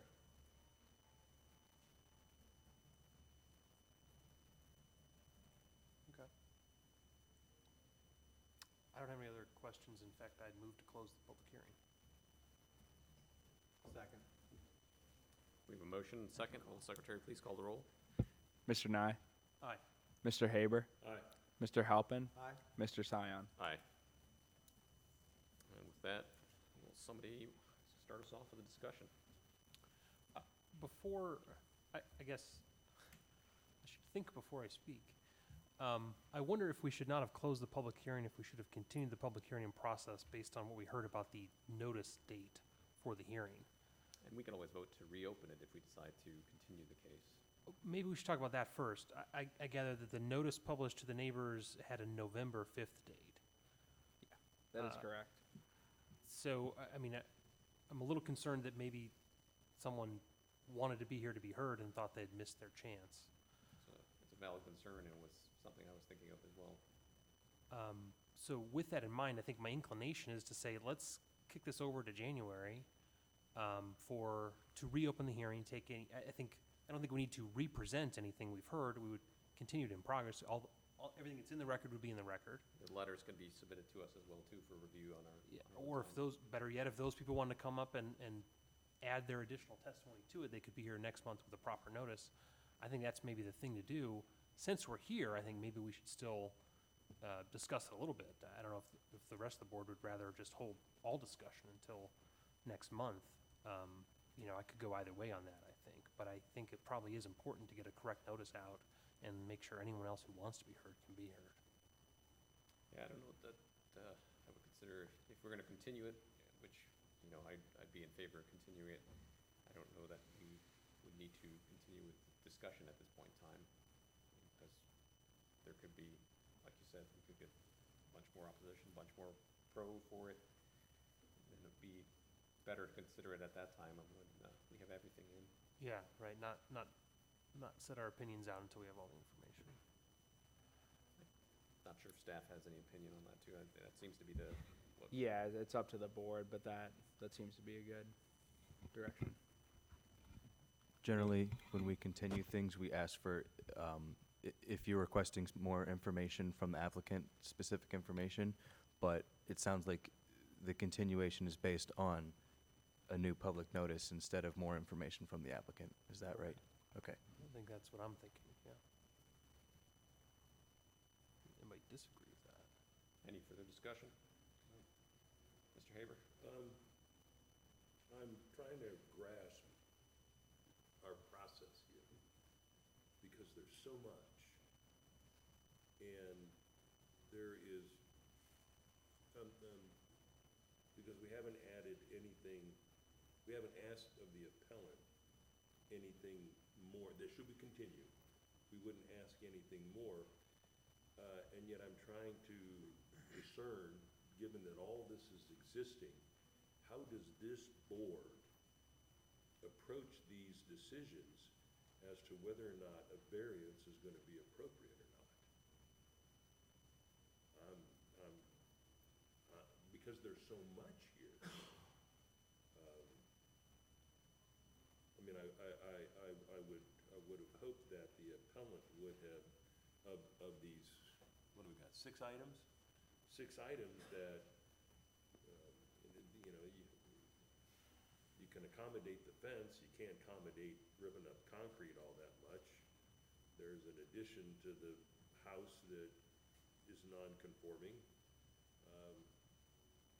I'm really skeptical of zero setbacks. So I'm trying to get my head around how do we as a board determine what is appropriate and what's not? I mean, given the garage we had before where he cuts a 45, I mean, he understands the zoning ramifications and therefore takes action to mitigate the intrusion, and therefore we can grant a variance, and I'm struggling here as to how we make that determination here. In other words, you'd be more inclined to grant a variance if the application was not for a variance to allow everything as is, but to allow things after some modifications and concessions to bring it in closer compliance with ordinance. Is that your answer? I think so. In the applicant's letter, he stated a couple items for hardship, which is health concerns and then living, the surrounding inconveniences next to a construction zone, as some of these violations are mitigated. I'm just trying to get my head around how are we gonna determine what's appropriate and what's not? I mean, because we could say none of it's allowed, and that guy's got a bunch of work.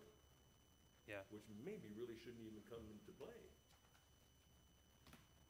Or we're gonna say, well, that seems to be reasonable, but that doesn't seem to be reasonable or whatnot, and then we're kind of basing it on hardship, and so I really appreciate the extra time to consider.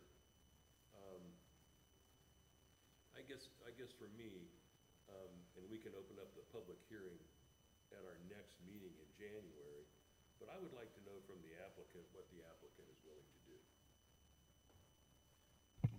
We could reopen the public hearing now, if you all were to provide a motion to see if there's anything that he could. And they did provide some mention that, there's that lattice work on top of the fence, taking that down. There was, And if we did that, we could just leave the public hearing open until the next case as well.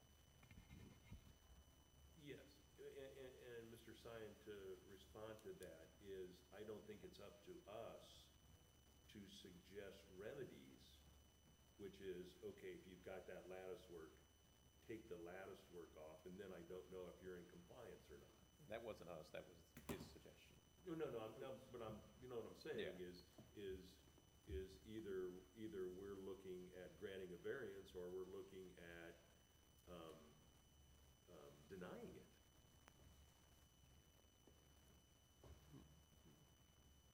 And not negotiate or determine what could be reasonable and what's not. I think we get on a slippery slope there. That's maybe something that, with the extra time too, that they need to sit down with staff, and, staff can work with them on some of the proposals, like you're saying, that, they need to bring forward some actual proposals, how do we address this? How do we bring this, to a happy medium, so to speak? Right. Is that a fair Yeah. assessment?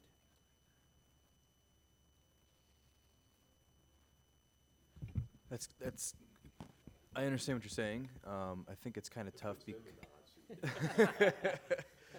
I think it's kind of tough to continue it without a specific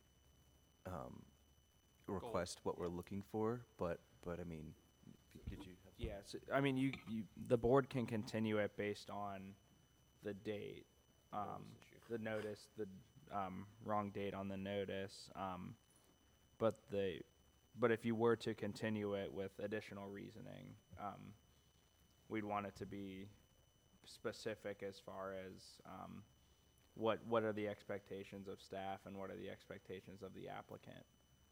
Well, as far as I them. think it's based on what the applicant's willing to do to mitigate the violations.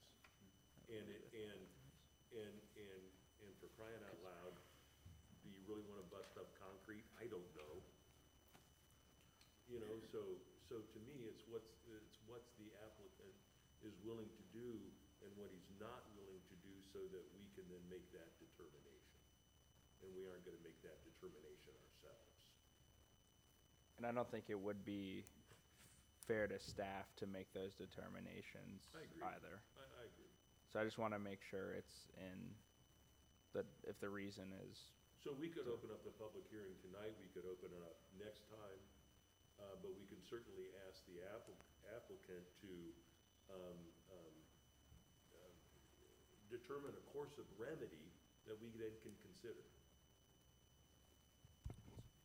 A course of remedy for each variance, or for the drainage issues, or,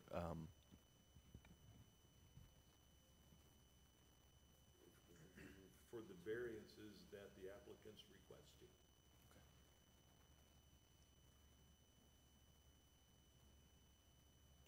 I guess maybe what I'm hearing you say is that you think it's the sense of the board that the applicant is more likely to get variances if the applicant is willing to make include in the application a plan that would mitigate the effect of the variances on the neighbors, such as the drainage, for example, Right. maybe some of the other things. Uh-huh. And this application doesn't have that. So without imposing any conditions or making predeterminations about it, I think you just want to communicate the sense of the board that you're more likely to be in favor of it if there were some mitigating factors in the plan. Well, I think it's something to consider. So, for example, the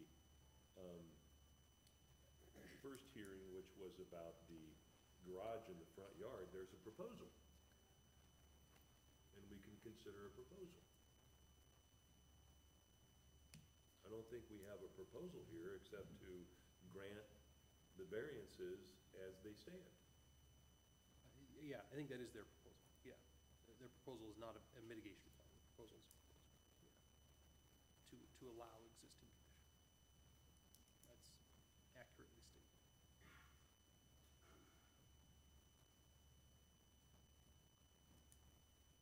That if we wanted to see if they had something else, you know, as the staff suggested, we could open the public hearing and go back and ask that question of the appellant. Well, we're gonna extend it anyway. But whether we want to do that today, or you want to, you know, continue that to January, that's, I'm open either way. If you'd like to, if, you know, we want to open it up today, ask a few more questions, I'm more than happy to. Do we need to open up the public hearing for you folks to be able to take additional testimony or written testimony or drawings or anything? explain, can you say that one more time? Do we need to open up the public hearing so staff can get additional information? Not necessarily. Okay. Well, I guess the bottom line is that since the notice is improperly dated, the potential that people that might have wanted to be here aren't here, for or against. So I think, in all fairness to that issue, we have to have a continuance. But beyond that, on variance D, where you're talking about the concrete around the pool, I'm not sure, it doesn't look like that parcel is close to anybody's home. So to me, the concrete goes up to the fence, basically, and there's nobody's home is being encroached upon by that, if that sounds reasonable. So I'm not Except for the water issue. well, but I'm not overly concerned about the concrete piece as much as I am concerned about the water issue. The water issue has nothing to do with the concrete piece, actually. I'm not sure if that's right, but Well, I mean, certainly the water can flow off the concrete. The bottom line is that even if you cut it back, it's not going to change the flow of water. I think having what's the opposite of impervious? It's not pervious, porous. Having a yeah. porous surface there would probably reduce the flow. Possibly, yeah. I think maybe let's table that discussion for another day. I would move that we continue this in progress, to submit a new notice to all interested parties. And if we come back in a month, we'll take whatever additional testimony or evidence is necessary, And if the applicant comes back with a modification to their variance request, it sounds like that's something that the board might consider favorably if it has some mitigating effects on the neighbors. So I move to continue this case in progress till next month. Second. Do a motion and second. Well, you said it didn't. We can reopen, yeah. But Mr. Nye, would you mind repeating the portion, you said might, I'll try. no, just the portion where you mention the applicant attempting to remedy that. Can you make that a specific? Well, so I'll say two things. First, it's my understanding that an applicant can always modify their application at the public hearing, right? They can always request a lesser variance, right? Or add or propose an additional condition for the board to consider. Right. I think it's the sense of the board that if the applicant comes back next month with some additional conditions or additional modifications to their proposal that might mitigate the effects, particularly the effect of water, I think, on the neighbors, that's something we would probably consider favorably. If the applicant doesn't come back with that, that's the applicant's choice, and we'll consider the application as filed. That's fine. But I think we'll have to see what we come back with next month, and so I move that we continue this case in progress to make sure that all neighbors are adequately notified. Second. Any further input from staff? I think that's fine, yeah. We have a motion and a I think second. that'll work. Will the secretary please call the roll? Mr. Nye, Aye.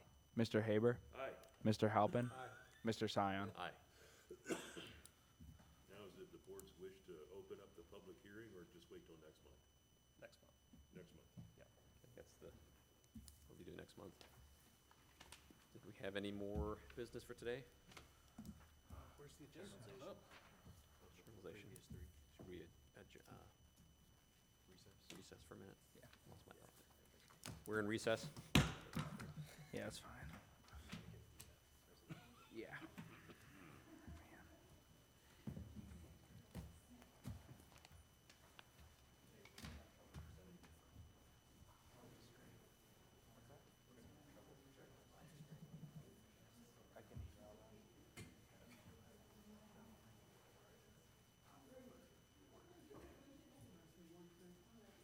Sure, we're not on the record, but.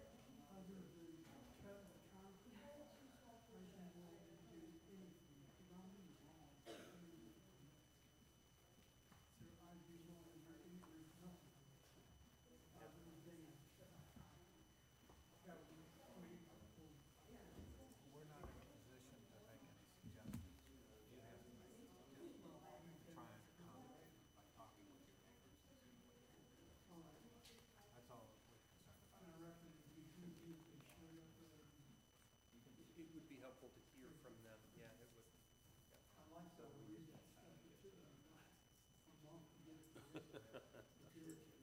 They've got it over there, so if they could be here all the better. Who's the mercy calling person? Ah, okay. I'm a celebrator myself.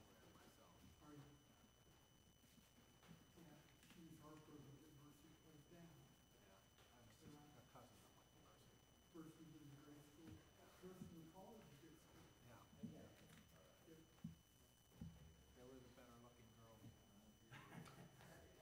When you went? Well, yeah, when I went, yeah. From the west side.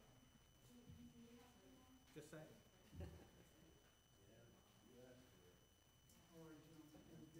Thank you.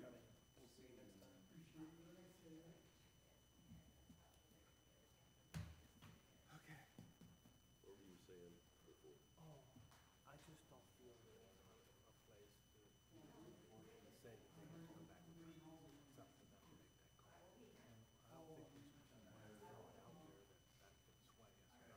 sway us. Ultimately, Okay. they have to work.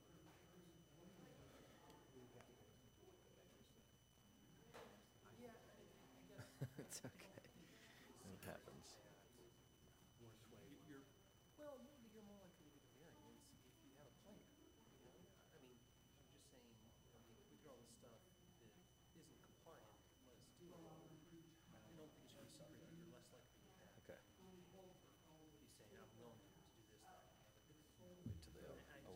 come through so that I don't have my email on the screen.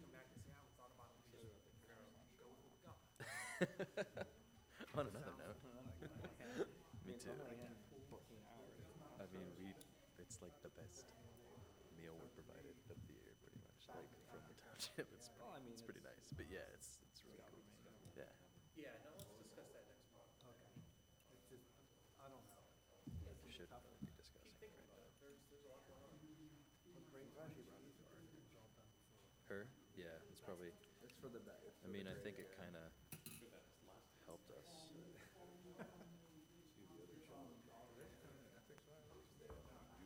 What's that? It's not an ethics violation. I mean, it's just it was a mistake.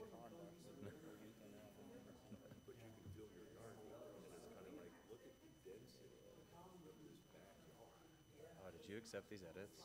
I did, yeah. Can I see the mouse again? Sorry. I work much better with a mouse. I accepted them all. I might not have done I might not have right-clicked over there and did the formatting thing. That's all you gotta do, though.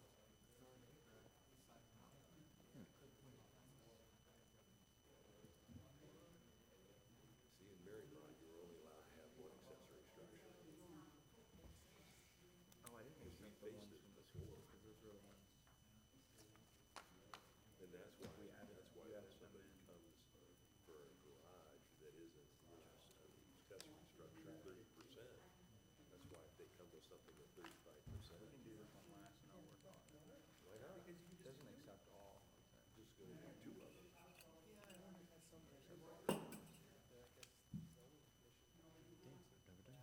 Oh, really? It's my go-to when it's just like reformatted. Nice.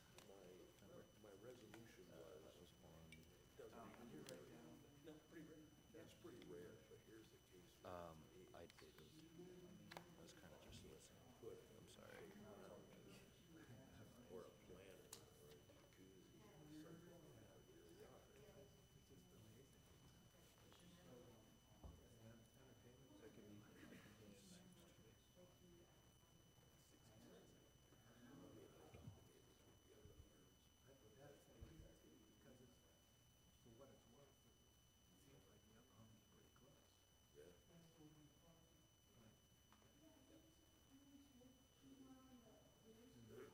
Am I still secretary? Oh, no, I'm not. I'm the vice president. Vice Chairman? I'm vice chair. You gotta remember what those other cases are about. It was ages ago. This one definitely dominated, that's for sure.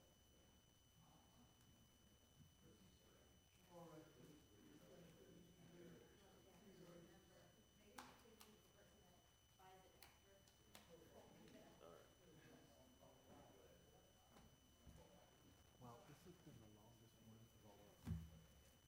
Definitely the longest of this year. As long as I've been doing this. Really? Yeah. 2.5 hours though.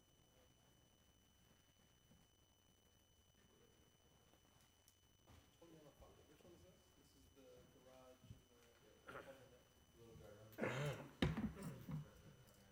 Back in session? It'd be different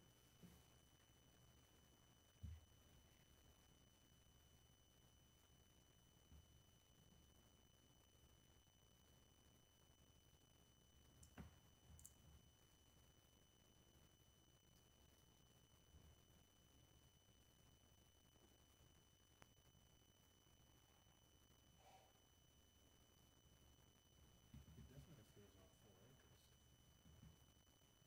4 acres. Just saying. What's that? It'd be different if it was on 4 acres. Yeah. Good. I'm good too. You know how many more chaise lounges they would have? How many more hot tubs? Jacuzzis. Yeah, it really is. I thought it, yeah, I couldn't believe it. On 3rd acre.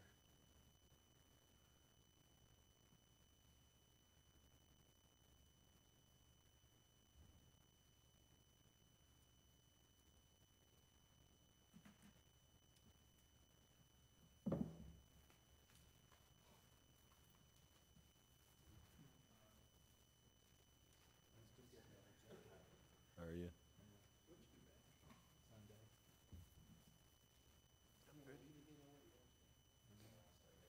We've already had a trip planned for Sunday, and that'll be 2 weeks. Which number is this? 14? Mr. Chair, regarding case 14-2019 BZA, I move that we approve and journal the case.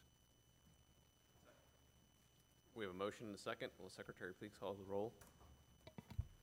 Mr. Nye? Mr. Haber? Aye. Mr. Halpin? Aye. Mr. Sion? Aye.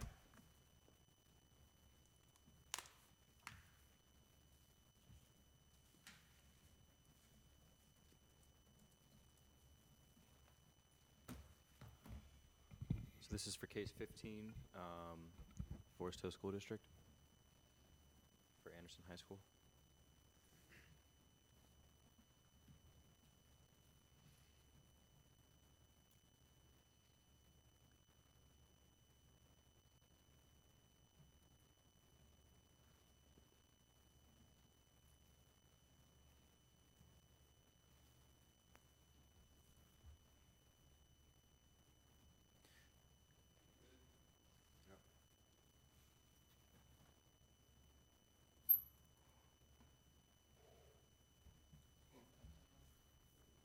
I didn't, no. I'll do it at the end.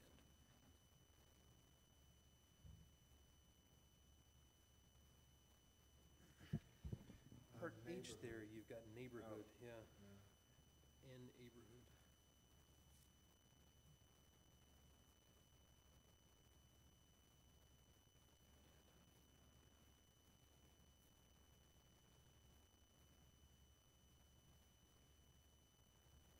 I'm surprised Mr. DeLuca wasn't here. Oh, yeah, I expected him. I know, I did too.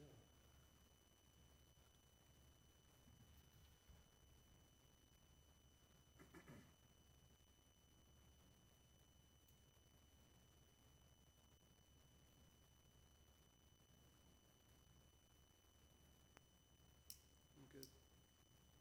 Good. You gonna number that one?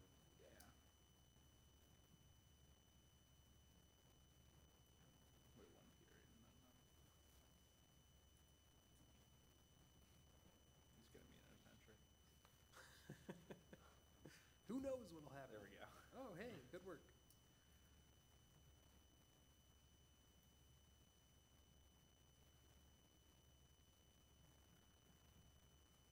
I think I'm good with that. Mr. Chair, regarding case 15-2019 BZA, I move that we approve and journal our decision. Second. We have a motion and a second. Will the secretary please call the roll? Mr. Nye? Aye. Mr. Haber? Aye. Mr. Halpin? Aye. Mr. Sion? Aye. Now you can get married. Now we Stay have, married. They were already married. Yeah. this is for case 16, 2019 BZA for 2611 Newtown Road. Oh, okay. This is the. That's this one, yeah, yes.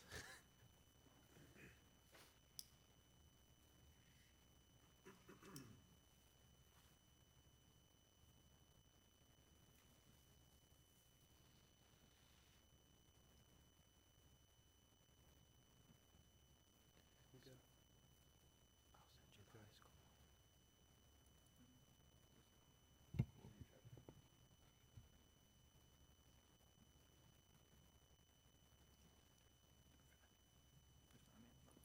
Mr. Chair, regarding case 16-2019 BZA, I move that we approve and journal our decision. A second. We have a motion and a second. Will the secretary please call the roll? Mr. Nye? Aye. Mr. Haber? Aye. Mr. Halpin? Aye. Mr. Sion? Aye. Then, we don't have a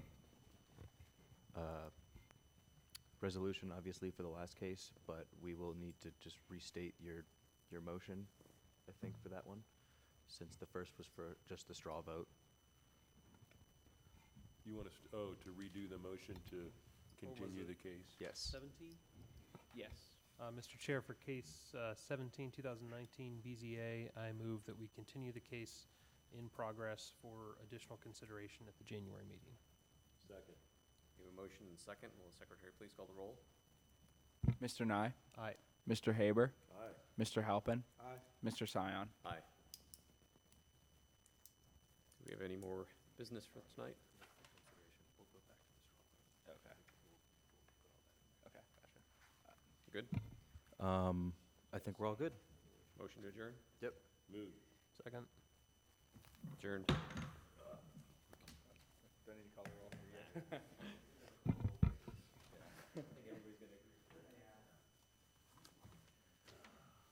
Pleasure working with you guys. Are you done? My last day is gonna be the 20th. Semester's ending, huh? Yes, yes it is. Yes, it has. Back to school then, huh? Yep. Oh, man, lucky you. Back to the old grind. Yeah. How much do you have left? Oh, a little over 3 years. That's all right. That's fun. Well, thank you for all your help here. We appreciate it. Thank you for coming. This has been a great learning experience. Good. I'm just learning as you're going through. The best advice I can give you, make it through. Make it through the meeting. All right. That's what I should do our entire life. Hope you get there. We're gonna get there. We certainly will. I appreciate that. Thank you. All right, let's see. I'm gonna hang on to these, and I gotta sign a few things, and then we'll see everyone else next year, huh? Same to you.